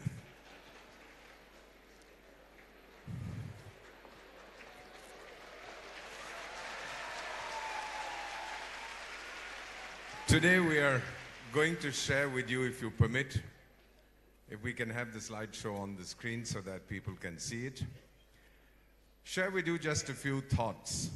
First of all, I hope you're feeling sleepy. If you're not, if you go to sleep, I promise I'll go on for 5 hours. If you stay awake, we'll finish in 15 minutes. We are going to talk about how we see our world shaping up in 2018. These are the mega trends today. The reality will come in about 15 years. And you'll see the transformation taking place on our planet. We're not gods, but we are Indians, which is the next best thing. You're supposed to clap when I say we are next best thing. So are we able to understand the shifts taking place? For 250 years, 15% of the world's population in the developed countries has determined the destiny of the other 85%. For 250 years. Spain, England, France, and Germany decided the fate of the rest of the world. Are we going to accept this today? Or is change coming? This is my presentation at the Bohemian Club in 2015. The Bohemian Club is something in California. We meet, we talk, we discuss. Sometimes we wear mundu, sometimes we don't. Sometimes we have underwear, sometimes we don't. We wear angavastram and we talk. We just sit there and drink and talk. And my table was Henry Kissinger, Gorbachev, Tony Blair. And what we talked about was how China has destroyed Western manufacturing and India has destroyed the Western thought process through the back office system. Every time they want intellectual activity, they come to India. So let's take a quick look. Trends don't mean the world will change overnight. Shikha might believe it will, but it won't. Trends only mean that you should be aware of what's happening. First, take a look at the economy. World's 4 largest economies in purchasing power parity. Number 1, China. Trillion, by the way, has 12 zeros. Number 2, USA. Number 3, India. Number 4, Japan. And if you put number 5, just below Japan would be Russia at 5 trillion, which means for the first time after 270 years, 3 of the world's 4 largest economies are in Asia. This happened in 1750. Now it's happening.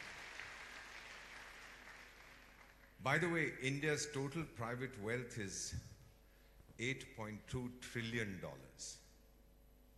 12 zeros in trillion. It includes the gold all the ladies are wearing and all the money you are hiding under your bed. It's ED will come get you.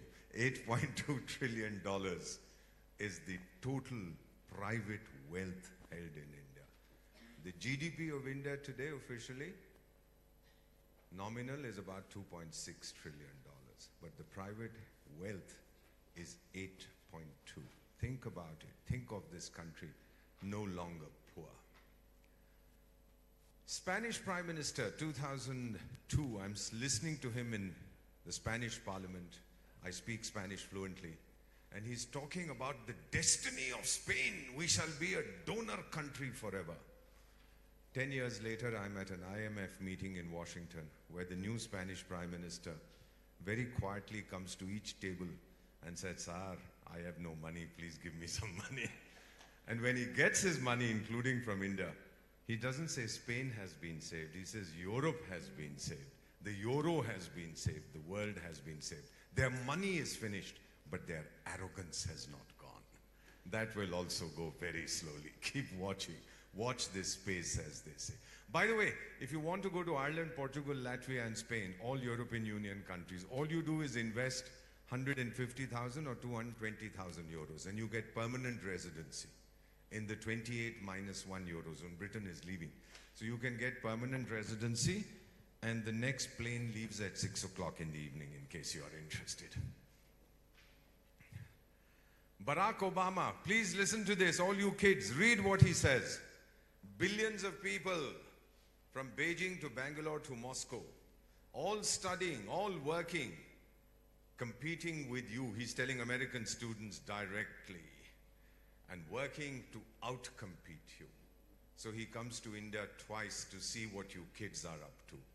Maybe he has a girlfriend in Thrissur, I don't know. But he comes twice to find out what you are doing and how you are doing it. He's worried about the rising intellectual power of India. He talks about it. So as the wealth patterns shift, as the wealth goes from the west to the east, what happens to the military strength? What does Asia's rise, the rise of its economy, mean for its military? Here we are. Numbers, weaponry, technology, training. The most powerful military in the world today, according to the Global Firepower Index, is the USA, third largest military in the world. No question, the most powerful. Number 2, Russia. Number 3, China, the largest military in the world today. And number 4, any guesses? There we are. Second largest in the world. This has not happened because we are a poor country. Military strength comes when you have the economic strength. And we are seeing that a result of the economic shift is the rise in your military power. So when people come, say India and Japan and Australia and America should now get together to control China, it's not a mad statement. They have thought about this.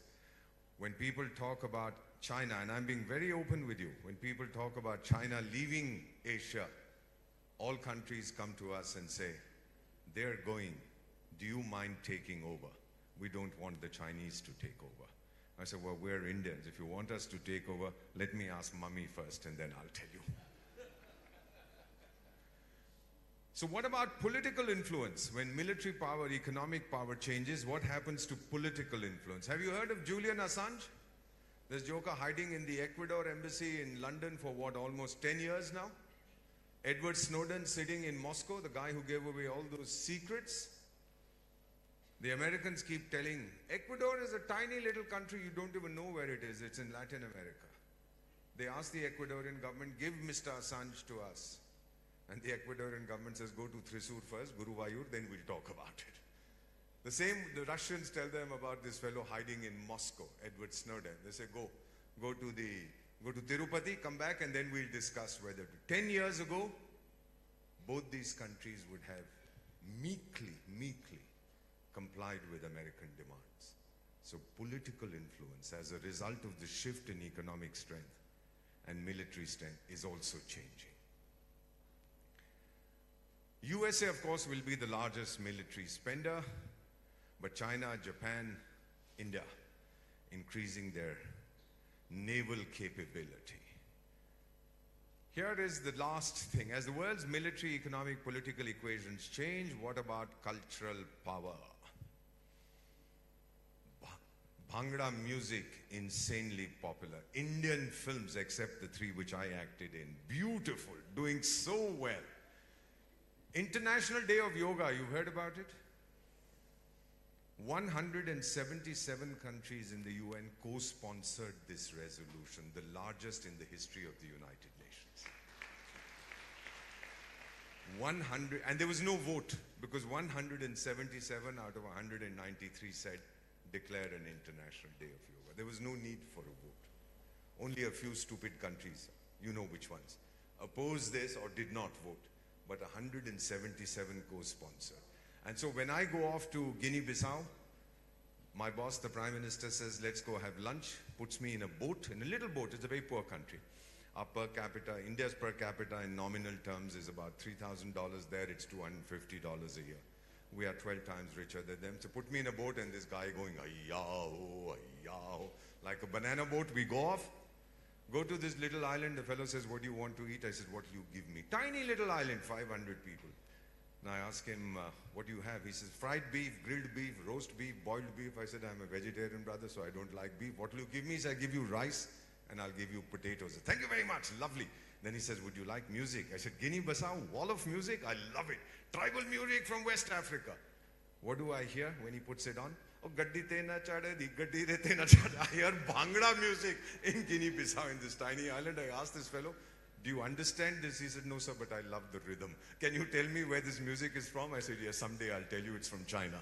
But the music is terrific, absolutely terrific music. The fifth mega trend we are seeing is destruction of a religion's ethos. It is sad, but it's true. We are seeing Islam being demonized. We are seeing Islam being portrayed as a violent religion. We did a study last year. 4 out of 5 violent incidents in the world related to terrorism are somehow linked to Islam. A religion that means peace is being demonized and destroyed by its own people and perhaps by others. And then finally we have exploding challenges and technologies. More knowledge in the last 50 years than in preceding 5,000. Shikha was telling me she heard Elon Musk. I went to see him in Sacramento, California. Went to his factory because they are coming into India next year. People said to me, let's go talk to the big man himself. I said, sure. So the car drew up. I got into the car with the general manager, and then we are waiting to see the driver. And then the car goes, and I'm saying, where's the driver? The car's moving. There was no driver. It was all planned. It was all programmed on a smartphone. By the way, how many of you here have dumb phones? Please look back. How many have dumb phones? How many have smartphones?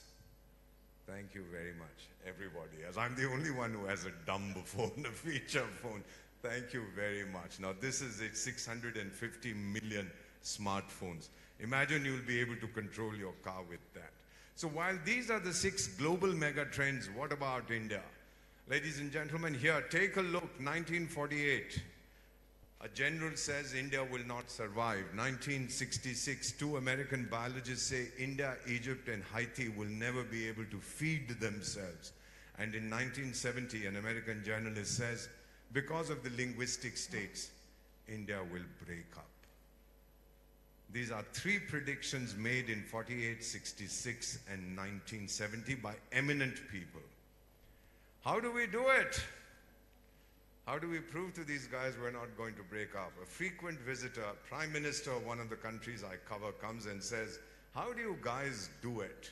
He says, I can see the roads, I see the highways, I see the airports, I see the metro, I see everything. And what I also see is the rising self-confidence of the kids of India, of the children of India. And then he adds, he has written this in a visitor's book somewhere. And then he adds, I wish my country would take India as a role model. And I said to him, Mr. Prime Minister, you have to buy me another pair of trousers. He said, why? I said, mine are 6 inches short because I've grown taller when I see you writing something like this. This is how we do it. The mega trends, first, the youth-ification of India, focus on education, rising spending, self-confidence, and the judiciary, assertive judiciary. Take a look at this. I'll spend a moment on this slide. You know what the median age is? When half the population is below that level and half is above. So the median age in India is 28. Half of India is below 28, and half is below 28 like you and me, right? Thank you. And half is above 28 like these senior fellows sitting here. And then, take a look at Japan. 47, the median age. They don't have babies. They've forgotten the technology. Maybe we can teach them. We may not be a very productive society. We are a reproductive society. We can tell them that. Europe, the median age is 40. Pakistan, by the way, is 22, and Uganda and Niger is 16. I wonder what they do the whole day. And in India, 1/3 of the population, the so-called millennial generation, you, between 18 and 35, you are 1/3 of India's population. The millennial generation. You will drive India's growth in the future. What did the Pope say about Europe? The median age there is 44 years in Western Europe. He said it's a haggard continent. I didn't say this, the Pope did. No new innovation out of Europe in the last 30 years. French historian Alfred Sauvy, my boss, my teacher, my guru at the Sorbonne, says, old continent of old people living in old homes discussing old ideas. Nothing youthful coming out of that continent. By 2020, how many years to 2020? 2 years. We will be the youngest country in the world with median age 29 and 2/3 of the population, 800 million people in the working age group. Can you imagine what we can do if we can find jobs for everybody?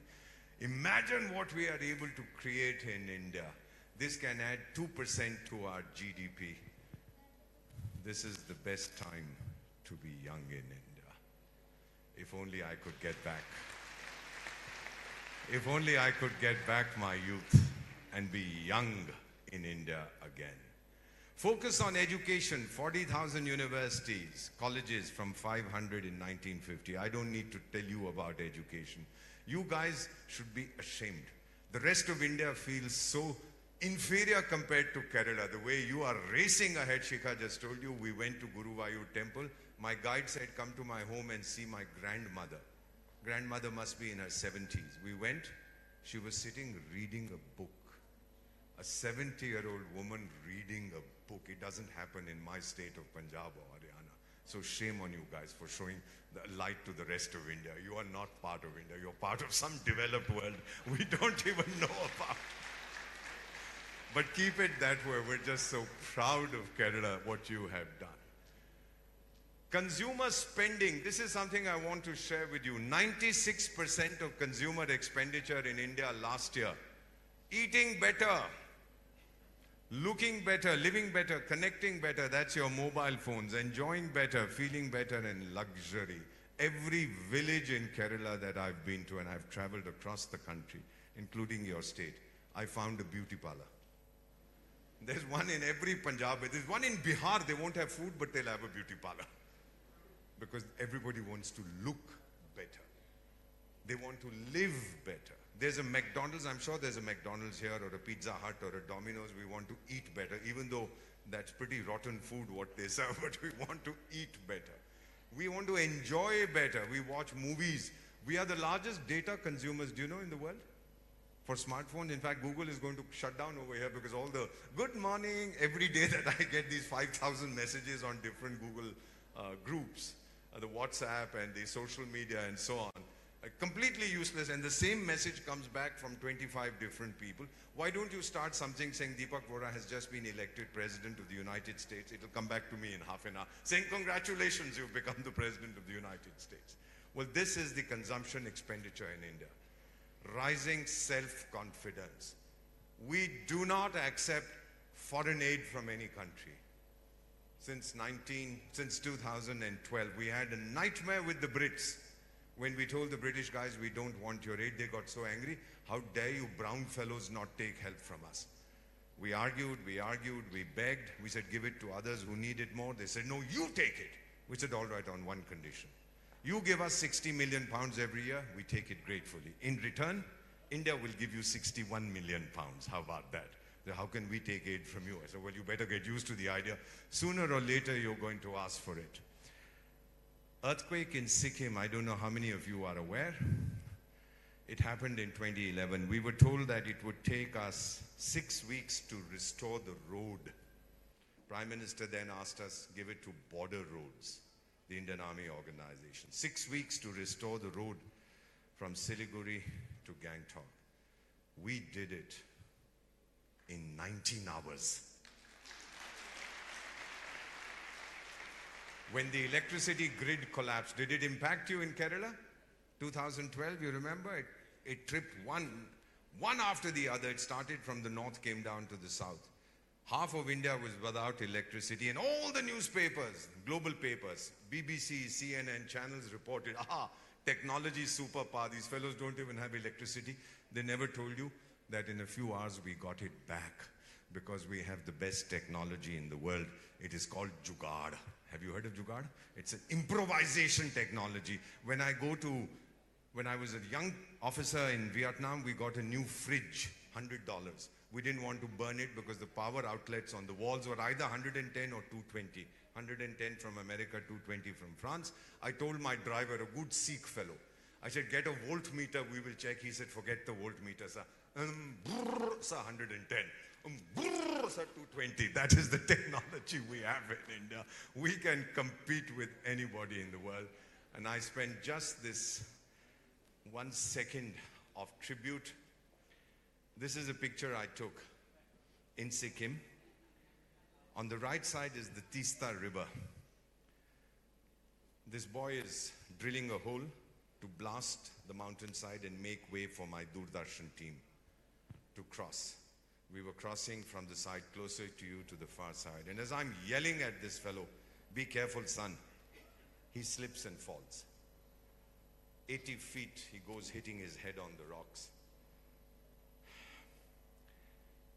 We go down. With my right hand, I pushed his brain back into his skull. He was dead. Heart was beating and warm, but he was dead. We carried his body home. He was 24 years old. I told his mother, a Sikkimese woman, I said, whatever Doordarshan has given us for this film, we'll give it to you. I'll write you a personal check. The border roads will give compensation. Is there anything else I can do? She said, sir, you have so much of influence in Delhi. Please get my younger son, he's 22, get him a job. And I said, sister, I promise, whatever happens, I'll get him a job. Your elder son died for the country working for border roads. Where should I get your job? A job for your younger son. And this daughter of India says, my elder son died for India in border roads. Let my younger son get a job in border roads. So he too can die for it. You know, my dear kids sitting there, I'm not India. People in Delhi are not India. But that 60-year-old Sikkimese woman, she is a mother of India, ready to sacrifice.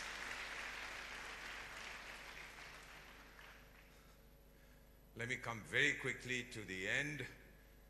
UK Prime Minister visited India in February 2013 with the largest ever business delegation. This was 5 years ago. 2016, Tata Steel said we are going to shut down our plants in England. The UK Prime Minister cut short his vacation and came rushing back, begging Mr. Tata not to close their steel plants in England. Begging us not to close our investment in their country. I say the world has gone mad. Or maybe did you give me opium this morning for breakfast? I'm not quite sure. But here it is, a picture that I wanted. If you can't see it clearly, sitting right on top is Sardar Manmohan Singh, the Prime Minister. Next to him is Mrs. Gandhi. David Cameron, the Prime Minister, is in front of them. This is from The Economist magazine. And the Prime Minister is doing salam and saying, please give my country some money. India should give some money to England. This is the kind of thing, the relationship, how it is now transformed completely. Invest in Bavaria. Have you heard of Bavaria? It's in Germany. When I joined the service in 1973, we were trained to beg for aid for India. In 1919, we were trained to ask for foreign investment for India. In 2000, we were retrained to look for companies overseas that India can buy. And the proudest moment in my life, the proudest moment to date, apart from being born, I wasn't conscious then, was standing behind Mr. Tata in London. There's a lovely photograph I have, and he was signing the takeover of Jaguar Land Rover. That has been one of the proudest moments of my life. So Germany looking for Indian investment. England Advertising in India today, April 25, for buying 2015 for property in London. Mr. Malia, I'm sure, owns something over here. But they have been advertising for property in India, in Indian magazines, to be purchased in London. So I called the number that is given there. By the way, my full name is Deepak Vora, but it's also Deepak Vora, the provocateur. I provoke people. So I called this number and I said, Madam, I'm calling from India. Yes, sir. How may I help you? I said, ma'am, can I buy a penthouse suite in this beautiful building in the heart of London? How much is it? Oh, sure, sir. 29 million pounds. I said, madam, no problem. Can I pay cash? Sure, sir, you can pay cash. Ma'am, can I bring it in a suitcase? Of course you can. Ma'am, you understand that I'm not allowed to take money out of my country, but somehow I'll smuggle out 29 million pounds if you don't. Oh, sure, sir, we have no problem. Madam, you understand my salary is only £1,000 a month, so all this is money from corruption and bribery. Is that okay with you? Oh, that's fine. What did you say, sir? So I said, this is all money from corruption and bribery. And she says, I don't wish to talk to you, and puts the phone down. They are prepared to take my money and not wonder where it comes from. But when it comes to giving me lectures on probity and honesty and good behavior, then they stand right up and say, India is a very corrupt country, like hell. You are prepared to accept the proceeds of that corruption. So, the judiciary and the media, I'm afraid you know it better than I do. Lalu Prasad is sitting somewhere in jail. A serving chief minister went to jail. Bollywood actor is still not out. And then we saw the demonstration of youth power. Let me tell you, when that girl was violated in a moving bus, I was in Delhi. And I was standing observing. I went to the Prime Minister's office. I saw my colleagues. I said, what are you going to do? There are 500,000 kids outside the gateway of India, outside India Gate in the nation's capital, blocking the government. One of them said, we may have to ask the police to shoot. True story. I said, call the police commissioner in my presence. They called him. Said, sir, we might have to ask you to shoot. He says, I resign now. I'm not going to shoot my own children. This is not Egypt. This is not China. This is not Korea. This is India.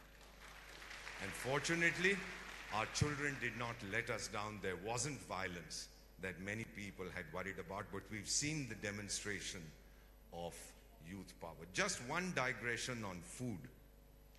The world's best nutritionist is here. Let me tell you something. All of you there at the back, do you know what hunger is? I will tell you what hunger is. 1965, we fought a war. 1966, the rains failed. We made the largest imports of food grains in the history of mankind. 9 and 11 million tons. 9 million tons and 11 million tons. And Monday evening, we were not allowed to eat a meal. I was 15. I can tell you what hunger is. I can tell you what it's like to feel hungry and sleep hungry. And my mother, being like all mothers, would quietly try to give us a chapati, but that dictator, my dad, would not allow her to. So we learned to sleep with hunger. And this year, 2018, India, which had to beg for food from other countries, when Mrs. Gandhi said to her aide, P.N. Huxer, India will never beg for food again. This year, your country will be the second largest exporter of food grains in the world.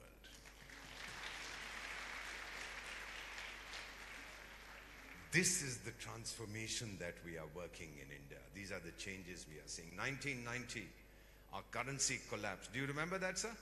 Some of you? And we asked our friends in England and Japan, will you help us? They said, we don't trust your economy, send your gold as collateral. At that time, Nirav Modi was not around, otherwise we wouldn't have had any problems. He would have given all the false gold that he owned. Our currency almost collapsed. We were down to less than 1 billion. 1 billion has 9 zeros. $1 billion of foreign exchange. We carried our gold to the airport and sent it to these people.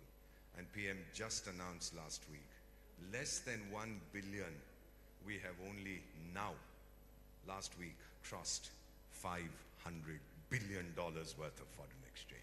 That is India. That is the transformation taking place in India. And that's what we would like to see.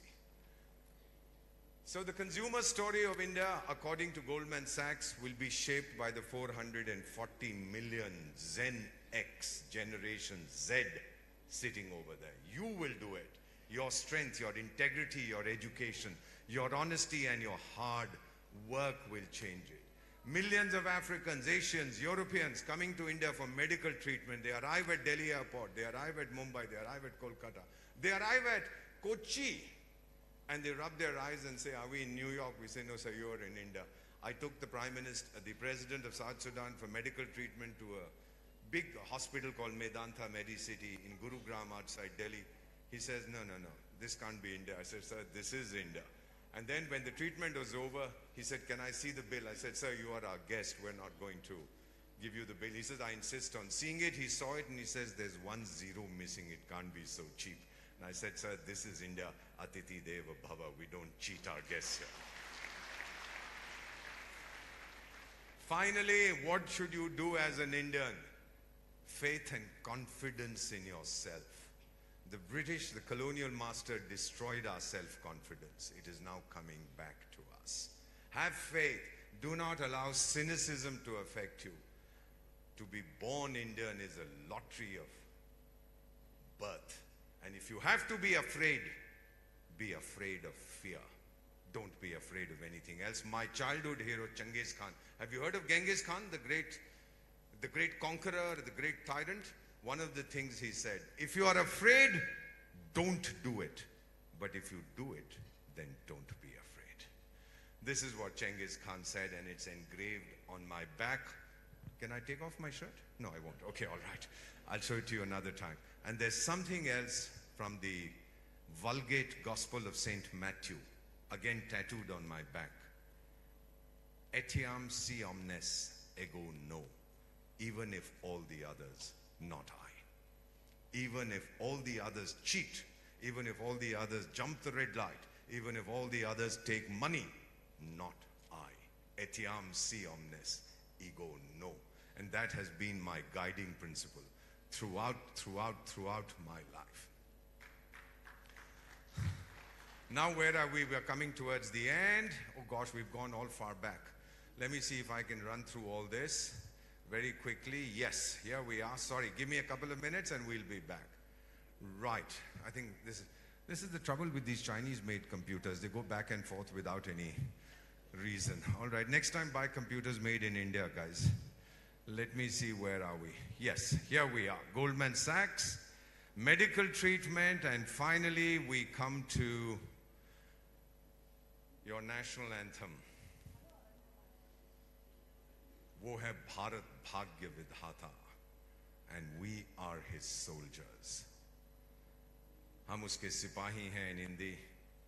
Do you know why we are Indians? We're not Indians because we live in India. We are Indians because India lives in us.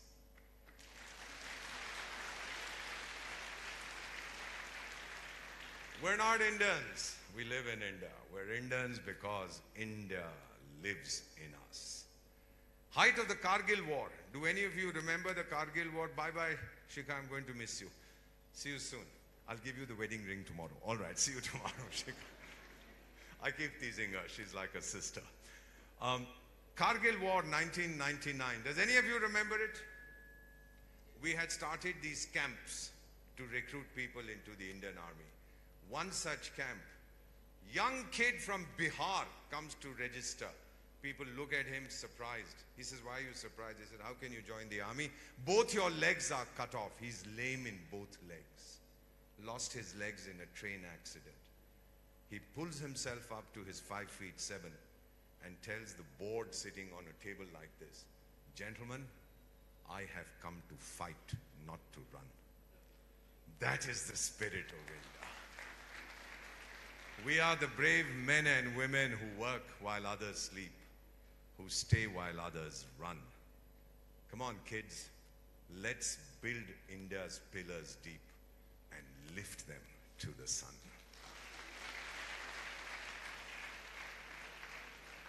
By the way, get hold of this book, just been published by an American diplomat whom I know.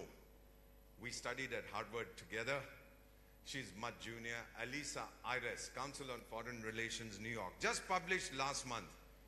And the title of the book is Our Time Has Come.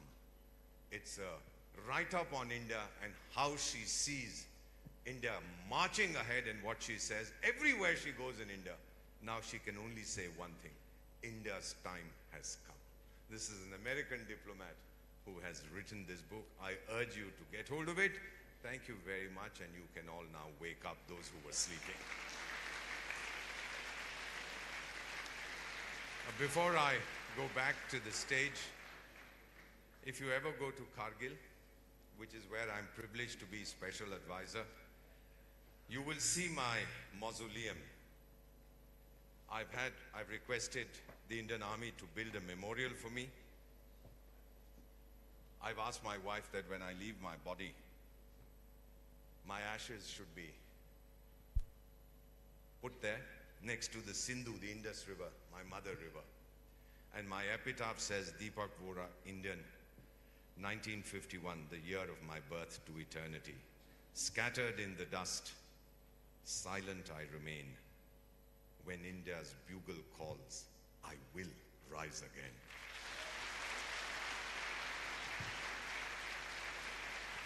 Thank you so much.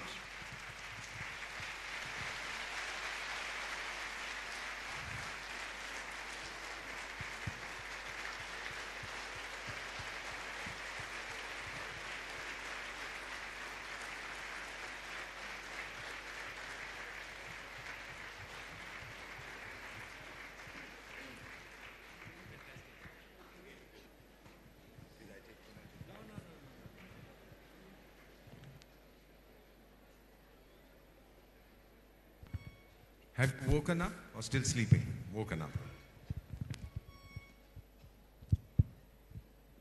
Do I know, it's so comfortable. Do we take the questions now, or do I sum up and then? I'll take the questions. Who's going to ask the first question from the panelists? Be specific and yeah. Please feel free to ask your questions. Engineer Anand Mohan will answer them. Anand Menon will answer them. Go right ahead. Hello sir, I'm Abul Ashik. I'm doing my MBA at Dr. John Mathai Center.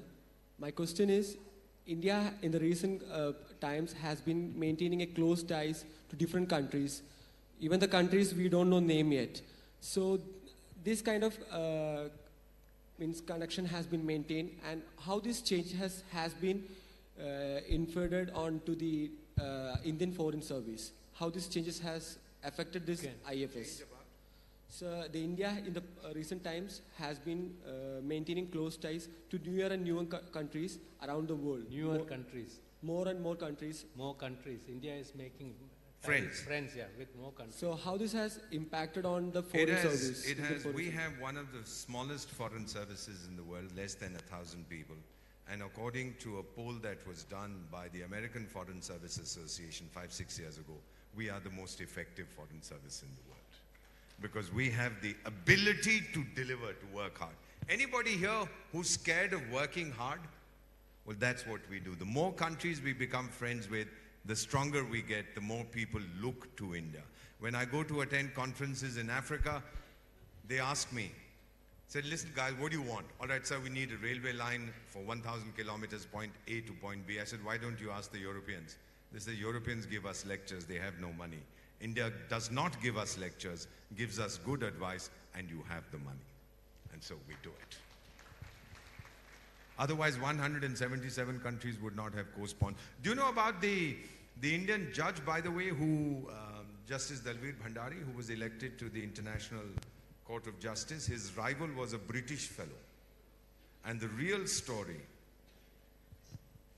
there are two organs of the UN, as you know. There's the General Assembly and there's the Security Council. Security Council has five permanent members and the General Assembly has 193 members. Now this was becoming a conflict between the Security Council and the General Assembly, because 190 out of 193 supported the Indian candidate last year. And in the Security Council, the British could have vetoed it, but were told that if you veto it, this will be a conflict between the Security Council and the General Assembly, and the General Assembly will win, and that's a bad precedent, because in future also they will overturn the Security Council. So the British guy said, you know, we think we'll withdraw our candidate, he's not feeling well. till the evening before he was sitting drinking with the ladies, but suddenly he was not feeling well and he was withdrawn. That is the strength of India. 190 out of 193 said, we don't want the British fellow, we want the Indian candidate. That is it. Thank you, sir. Good afternoon, sir. My name is Manjit. I'm from V. Venugopalan and Associates. I'm pursuing my articleship there. My question is, first of all, I will say you have been very positive with India. I should not ask this question. If I'm an Indian, how can I be anything else? Yeah, but my question is on corruption. Oh, thank you very much. You have been very close with the government. So, if you say so, all right. How should the government sector stop this corruption or control this corruption in India? You know, it's an issue that is bothering us for a very long time. How do you control this? There are two sides. There is the fellow who gives a bribe, there's the person who takes the bribe. You just have to create systems that this doesn't happen again. We are, at one time when America was going through this financial crisis, the subprime mortgage thing, 2008, we used to go and boast to the Americans that in your country, in the United States, your government is giving money to the banks. And in India, it's the banks that are giving money to the government. Now we have to eat our words because the government has to give money to the banks. If systems were in place, this wouldn't happen. And once again, I say this openly because I'm in your state. You lead by example. You are an example of how corruption can be nipped in the bud. Of course there's corruption. Of course the media will tell you so-and-so took this money, so-and-so took that money. But systemic corruption doesn't exist, and we are going to root it out. There is no, just give us a little more time. The media is talking about it, the judiciary is talking about it, and more than anything else, son, you are talking about it. That is important. Are you satisfied? Yeah. Of course. Be angry, don't be disheartened. As we say in Hindi, naraz ho, nirash mat ho. We'll find a solution. After all, we are Indians. Good evening, sir. Good evening, all. Myself, Pramuda, pursuing my MBA in Kerala Agriculture University. Did you say Gurmeet Kaur? What is your name? Pramuda. And my question is, sir, you have specialized in development issues, especially in remote areas for emerging nations. So how would you rate the growth of rural India? And also, do you think the current government policies and the new budget provisions are supporting rural development? Ma'am, thank you very much. It's a very intelligent question. Thank you, sir. My specialization is in development of remote areas, not rural areas. As it is, half of India's GDP, more than half of $2.6 trillion nominal, $10 trillion PPP comes from rural areas. The big market is in rural areas. All the big companies tell us they sell more TVs and cars and scooters in rural India than they do in urban India. It's remote areas that we are looking at, and there are only three things, as Kerala is the prime example. Number one, education. There is no alternative to education. Number two, health. The amount of man hours, man days we lose because people are unwell. And the third is income generation. We are using this golden formula, and we are confident that we'll, however remote the area of India, we'll be able to make a difference. We are trying this across the country, and we are succeeding. Thank you, sir. Good evening, sir. I'm Sachin. Were you trying to clap, or was it just kind of scratching your heads? Oh, thank you very much. Yeah. I'm Sachin. Hi, Sachin. How was your last cricket match? I'm currently pursuing MBA from Naipunya Business School. Sir, my question is, the most important quality that every youngster of today should possess to be successful in life? Be true to yourself. Recognize your strength. Recognize your weakness. Every night when you go to bed, give me 5 seconds of your time. Do a personal audit. Did I do something today that tomorrow I will not look myself in the eye? Or did I do something today that has made this world a better place to live in? You know, we say, what difference will one person make? But there's also this Indian expression, drop by drop, you can fill up the ocean. Thank you, sir. Just have total integrity, total honesty, and total faith.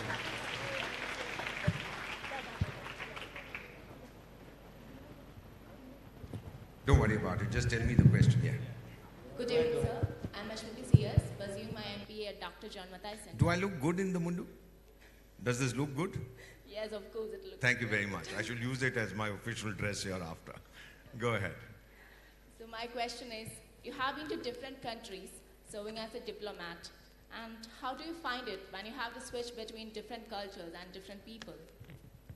It's a learning experience all the time. No culture is superior to the others. The world is a salad bowl. There's the cucumber, there's the onion, there's the tomato, there's the baby corn, and that entire bowl is called our world. Nothing is superior to the other. Just accept all cultures. It was this fakir who said, I wish to keep the windows of my house open so that the winds of all cultures can blow through it, but I refuse to be swept off my feet by any. That is the best advice I can give you. And also one other thing, since you talked about corruption, this same fakir who greatly influenced my life, I never met him by the way, he said the same thing. We talk of change. Be the change you want to see. And this man's name was Mohandas Karamchand Gandhi. He was the man. Thank you, sir. Everybody says the government should do this and we should do that. And all right, so go ahead and start doing it and then see. You start the motorcade and people will start coming behind you. Good evening, sir. My name is Adira Narayanan and I am from Kerala Agriculture University. And my question is, how did your experience with media that help you to furthering your career? How did you use? Experience with media. Oh, my experience with the media. That was a great experience. I still can occasionally come on television. You know, you do understand, I didn't say it, but it's quite clear that I'm the handsomest ambassador India has ever had. Thank you very much. Thank you. Thank you for confirming it. And also the smartest foreign minister that India has never had. But let's see what happens. The media experience was very good in terms of interacting with the media there and telling them what the reality of India. Every country has a fantasy, every country has a reality. And if you can marry the two and tell them the reality itself is the fantasy becomes the reality, then you've won the war. People have a wonderful impression of India. It's no longer the India of beggars and cows and so on. Now they see India as a technology superpower and they see these kids. You know, let me tell you something. We talk of India's soft power, sir. Do we have another 3 minutes? Yeah. We talk of India's soft power. 2015, when we evacuated 40 nationalities from Yemen. When Yemen was being bombarded, 40 nationalities, people saw India's hard power.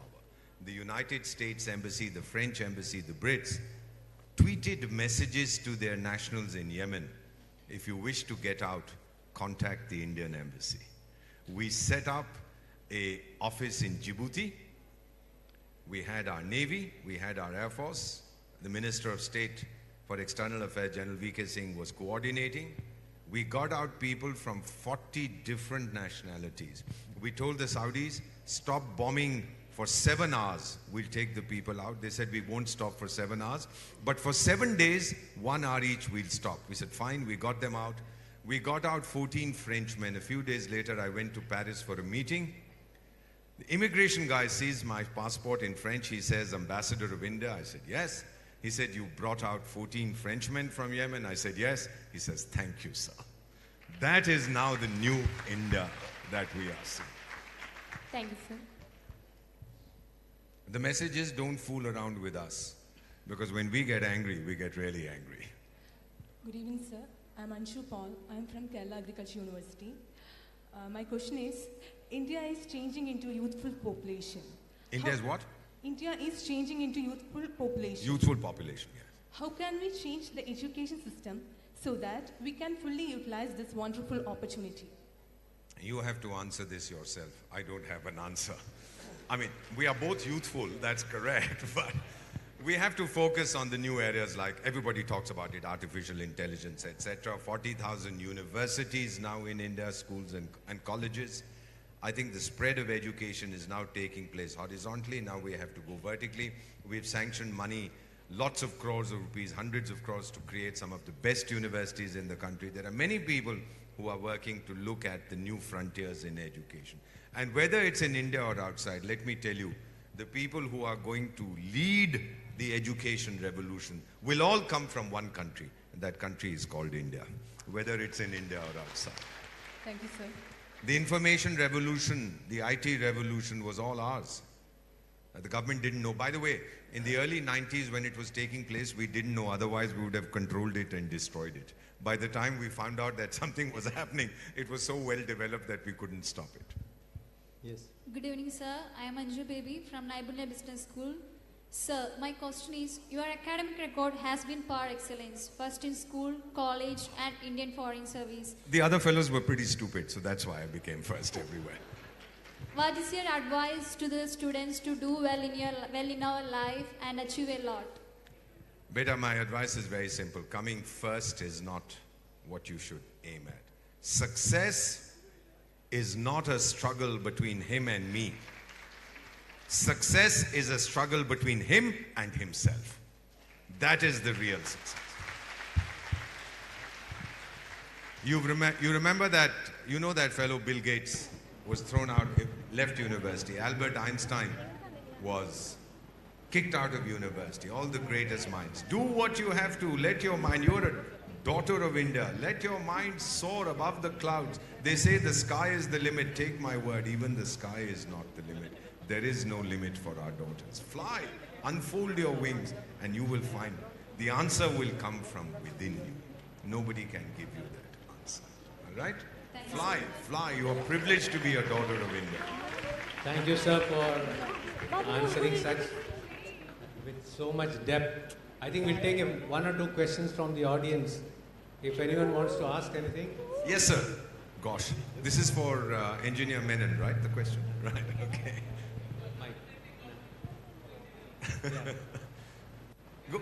Go ahead, sir. Oh, there, the mic is right behind you, sir.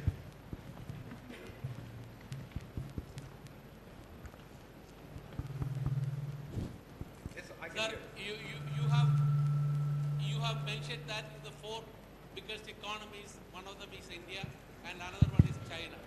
But we are neighbors and we have got conflict of interest always because we are trying to overpower the other one, influencing other countries. How do you picturize this situation now? Let me put it like this. There was a great Indian thinker. He was a great strategist. His name was Chanakya, Kautilya. And when we reread his book, his basic theory was only power can contain power. Only power can control power. And your neighbor's neighbor is your friend. I will not say anything more about this. He's also written that two neighbors can never be good friends. China has problems with all its neighbors. We have problems with some of ours. United States is privileged to have only two neighbors, Mexico and Canada, by land, but they have problems with both. All the wars started in Europe. Do you know why? The big wars? Tiny continent, peninsular Europe, with so many powerful countries inside. So you hit against each other and you come to war. And they talk of the World War. What World War? We were not involved. I lost 1 million people in the Second War. Did anybody ask me? I was a colony. What was I doing fighting for the defense of France or the defense of Latin America or the defense of some places in Africa? I had to do it because I was a colony. So Europe is where all the conflicts started. Europe is where the conflicts will start again. We are seeing it happening. China's power is a threatening power. Many countries tell us theirs is a threatening power. India's is a reassuring power. We feel comfortable with it. Thank you. And don't be bowled over by what the media tells you. The Chinese will not dare try an adventure against us. They know what we'll do to them. Let me leave it at that. That's what happened Good evening to one and all. They learned their lesson. Yes, ma'am, what happened? Ask your question. Yeah. Good evening to one and all. My name is Gopika, student of TMA Institute of Management and Technology. So, sir, my question is that after all these success and achievements, still India has not changed from ING to ED, that is from developing to develop. Why is it so, and what is your opinion on that? What is your definition of a developed country? So, we commonly Kerala is a developed state, no question. Your parameters, education, healthcare, income, etc. is amongst the best in the world.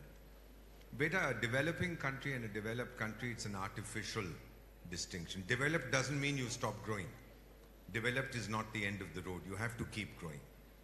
But where we were in 1947, per capita income in nominal terms, nominal means actual terms, $200 per year. We're now looking at $3,000 per year. Level of literacy 7%. We're now looking at 75%. By 2022, 100%. Your roads, your buildings, etc. People come to India and ask us many times, why do you call yourselves a developing country? Then we tell them, go to Bihar, Uttar Pradesh, Madhya Pradesh, and you'll see why we are still a poor developing country. Kerala is not India. Kerala is way ahead of India. So are all the southern states. So we will remain a developing country for some time, depending on your definition of what developing is. Thank you, all right? Thank you. Don't be disheartened. Just be determined to work even more, to give us the India of our dreams. You can do it. I don't have the time left. I will soon be history. You are the present and the future. Thank you, sir. Thank you. It was really... Are you going to say? Oh. 1 second. So I'm saying goodbye? No, Right? no, please. Oh, please. Abhinay. No, I'll just sum up here. My mundu was falling off, so I got up.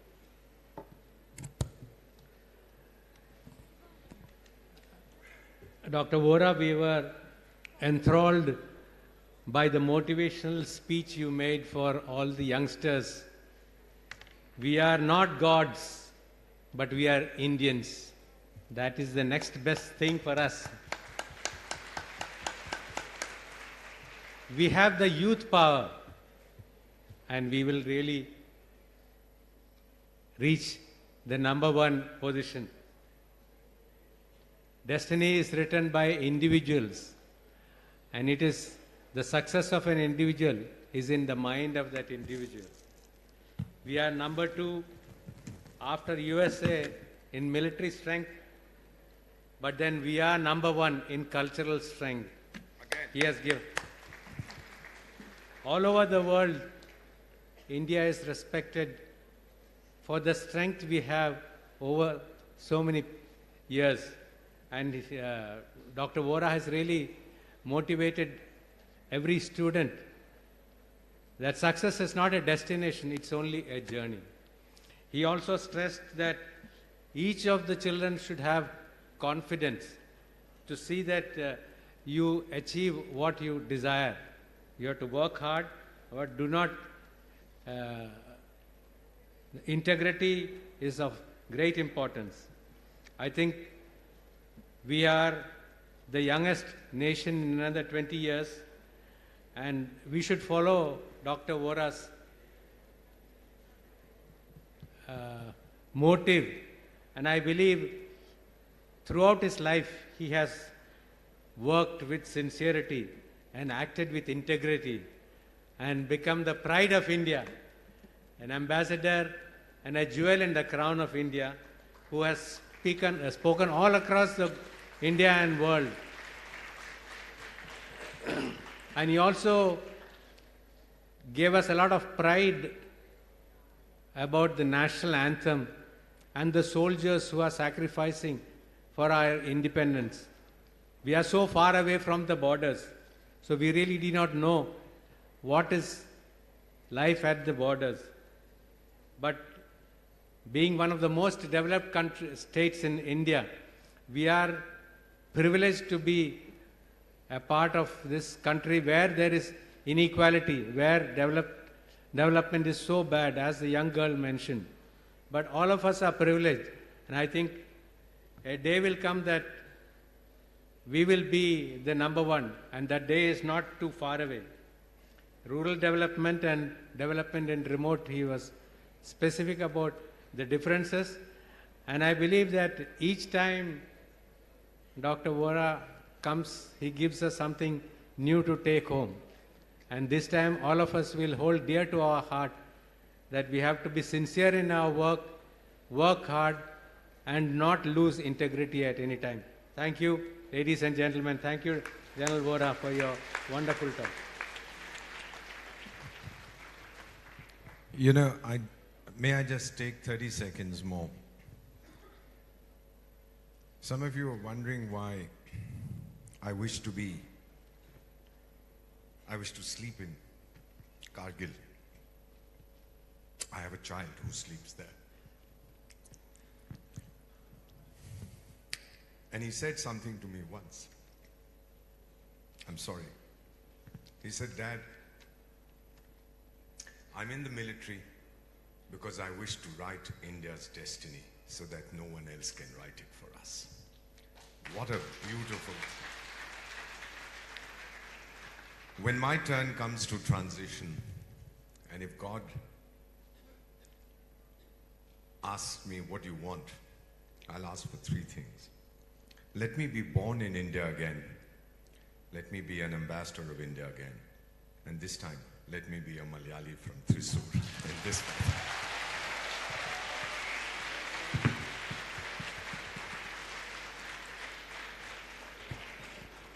Thank you for sharing your thoughts with us. Now, may I request Engineer Anand Menon to present mementos to Ambassador Dr. Deepak Vohra, one from AIMA and one from TMA.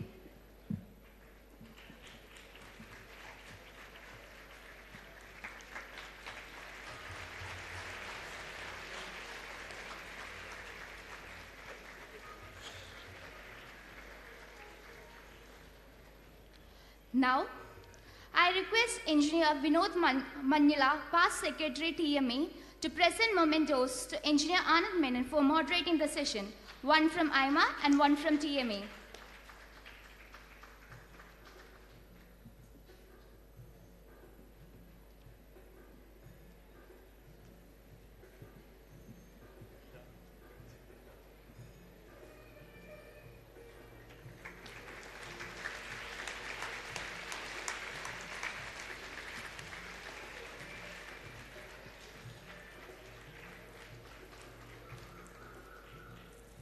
Thank you, sir. Now, there is a special announcement. We have found a key. The owner of the same, please approach the counter for the same.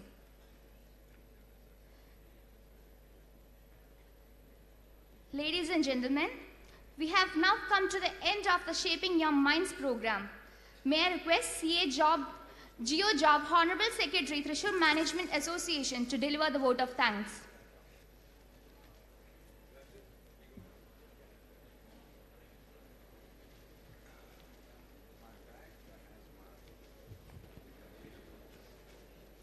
We are into the fag end of the session. It's wonderful and excellent sessions today.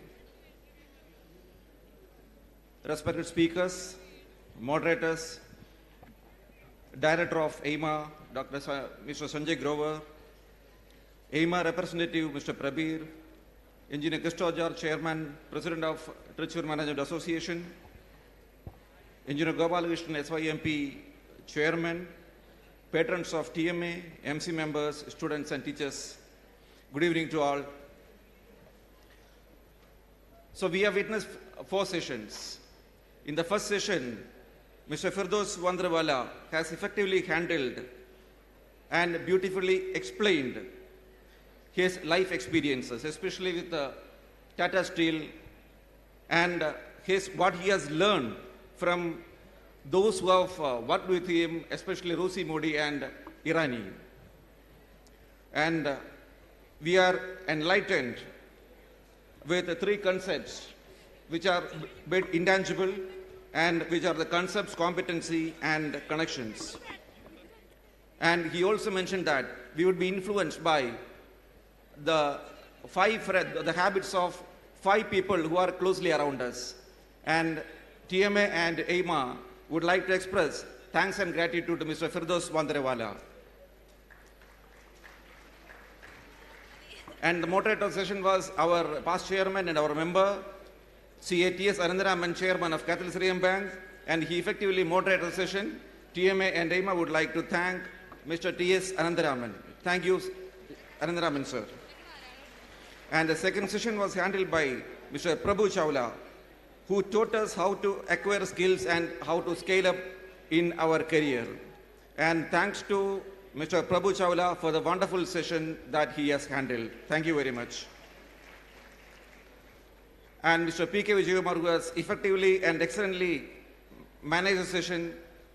And Mr. P.K. Vijaykumar is a retired IRS holder and the former Chief Commissioner of Income Tax. And he summed up beautifully the sessions handled by Mr. Prabhu Chawla, and TMA and AIMA thank wholeheartedly the efforts put in by Mr. P.K. Vijaykumar. Thank you, sir. And our third session was handled by Dr. Shiga Nehru Sharma, and who effectively handled the nutrition, health, and the women entrepreneurship. And there were a number of takeaways. From her session, and I believe that all of us, as especially our girls, as enlightened as how to move forward in our life. Thank you to Dr. Shiga Nehru Sharma on behalf of TMA and All India Management Association. And the session was moderated by Ms. Veda Bestin. And when we invited Ms. Veda Bestin, he happily agreed to moderate the session. She has come over here and so effectively managed the entire session. And TMA and AIMA would like to express their thanks and gratitude to Ms. Veda Bestin. Thank you, Ms. Veda Bestin. And now the last session, the thought-provoking and effective session by Dr. Deepak Vora. Deepak ji, we won't allow you to go back because you have stolen the hearts of the crowd. Yeah, thank you very much. So it was so thought-provoking and simply fabulous. And it is really, he has ignited our patriotism, and he taught us how to learn, how to relearn, and how to unlearn and how to relearn. And thank you, Deepak Vora ji, for your excellent presentation and for your wonderful delivery. Thank you, ji. Mr. Anand Menon wonderfully handled the show and effectively moderated the entire session. And thank you to Mr. Anand Menon. And our panelists were from Naibunya College, Sahridaya College, Kerala Agricultural University, and C.A. Venugopalan and Associates Chartered Accountants. All of them were well studied and well spoken, and they have effectively interacted in all the sessions. My congratulations and thanks to all the panelists from all these vibrant colleges. Thank you very much. And our morning melodious Saraswati Vandana chanted by the students from Puya Itu Memorial Law College. And TMA and AIMA, when we requested the authorities of the college through PM Joe sir, they have happily agreed to come over here to chant Saraswati Vandana. TMA and All India Management Association would like to express deepest gratitude and thanks to the students of Puya Itu Memorial Law College. And the valiant efforts put in by the students of John Mathai Center. They are behind the show, managing the registrations and managing the hall auditorium, managing the crowd, managing the food area, and assuring the speakers, the entire things. And thanks to Professor Xavier for arranging the students of John Mathai Center, and congratulations to students of John Mathai Center for coming over here and for effectively cooperating for the entire activities.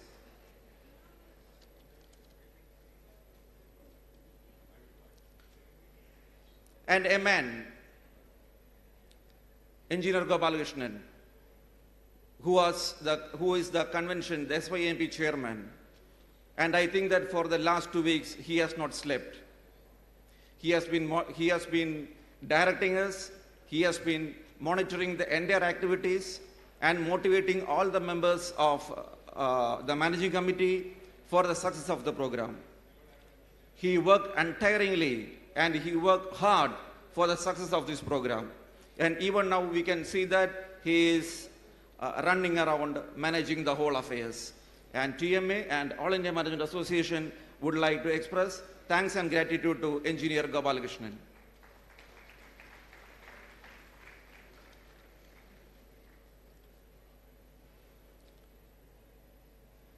And there are a lot of persons who have worked hard for the success of this program. The first edition was in 2016 and this is 2018. And when the thought was come to the managing committee, all the managing committee members have expressed that they would work hard for the success of the program. We were initially a bit reluctant to take this because it is a mammoth program, and we were little bit hesitant whether to take up this kind of a mammoth program because we need to burn a lot of energy in our busy schedule. But the team TMA, the members of managing committee, wholeheartedly, with a single mind, work together so hard for the success of this program. I need to specially mention the name of few names. In fact, all have worked so hard, but it is just unfit if I mention few names. That is that of Mr. Vinod Manjira, Mr. C.A. Venugopal, Dr. Ranjit, Engineer Prasad, Professor Xavier, Sony CL, N.I. Varghese, and a lot. And all the managing committee members have worked a lot for the success of this program. This is a unique experience which I had in my life, because I have learned a lot of things, how to manage the affairs, how to coordinate with others, and how to effectively communicate with all those who to get the things done. And I, on behalf of TMA and All India Management Association, I express my sincere thanks and gratitude to all the managing committee members of Thrissur Management Association. And one man we should not forget, that is Mr. Sanjay Grover. Groverji has been disturbing us really for the last 1 month, positively. I don't know, he has gone. He is here only. Groverji has been monitoring the entire affairs. He has been directing each and every matters minutely, and he ensured that no stone kept unturned.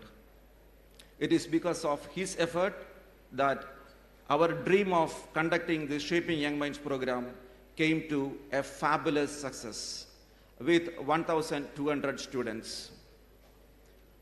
And TMA would like to honor Mr. Sanjay Grover with a memento.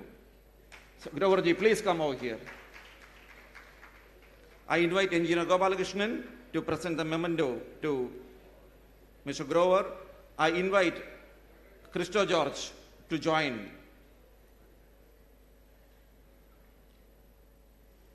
Gopalakrishnan, sir.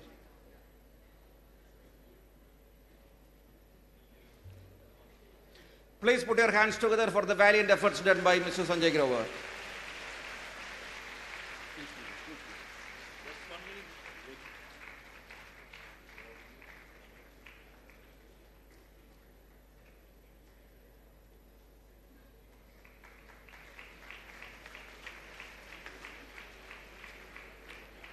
And one more name I need to mention, that of Mr. Prabir, who is representing AIMA and he also has been directly monitoring us and keeping each and every minute aspects to look after. May I invite Mr. Prabir to come over here.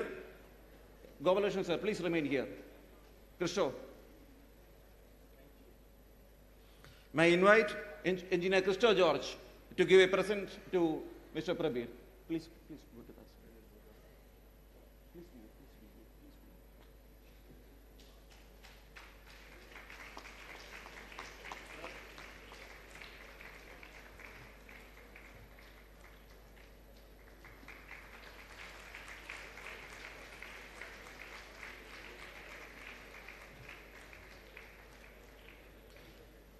And may invite, it is the success of the program is all depending upon the students, the participants. The participants came in large numbers, and not only that, you people were so disciplined and so cooperative and so enthusiastic.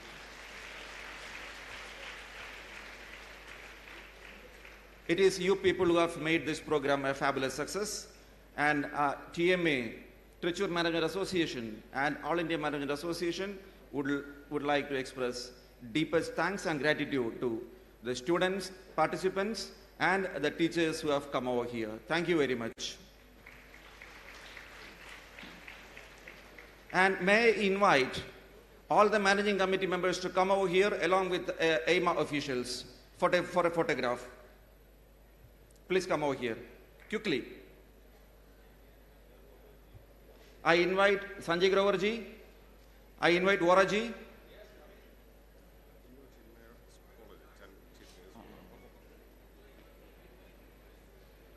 It may take a while, and we also need to recognize the highest number of the college from which the highest number has come.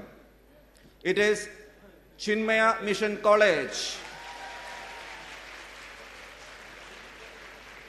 They have recorded, there is a record number of participation of 123 from Chinmaya Mission College.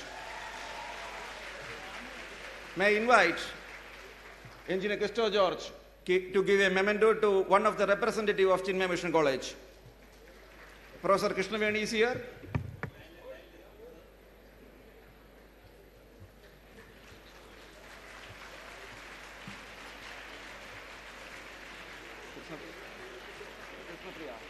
Krishna Priya is here.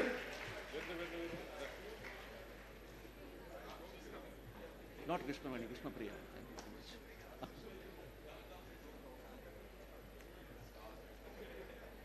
Our President Krishna George to give a memento to Krishna Priya.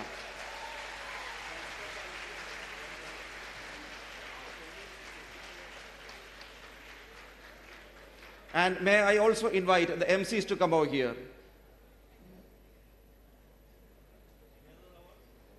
No other awards. It's over.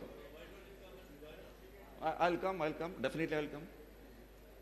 Renduver appropriate.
So the program is ended.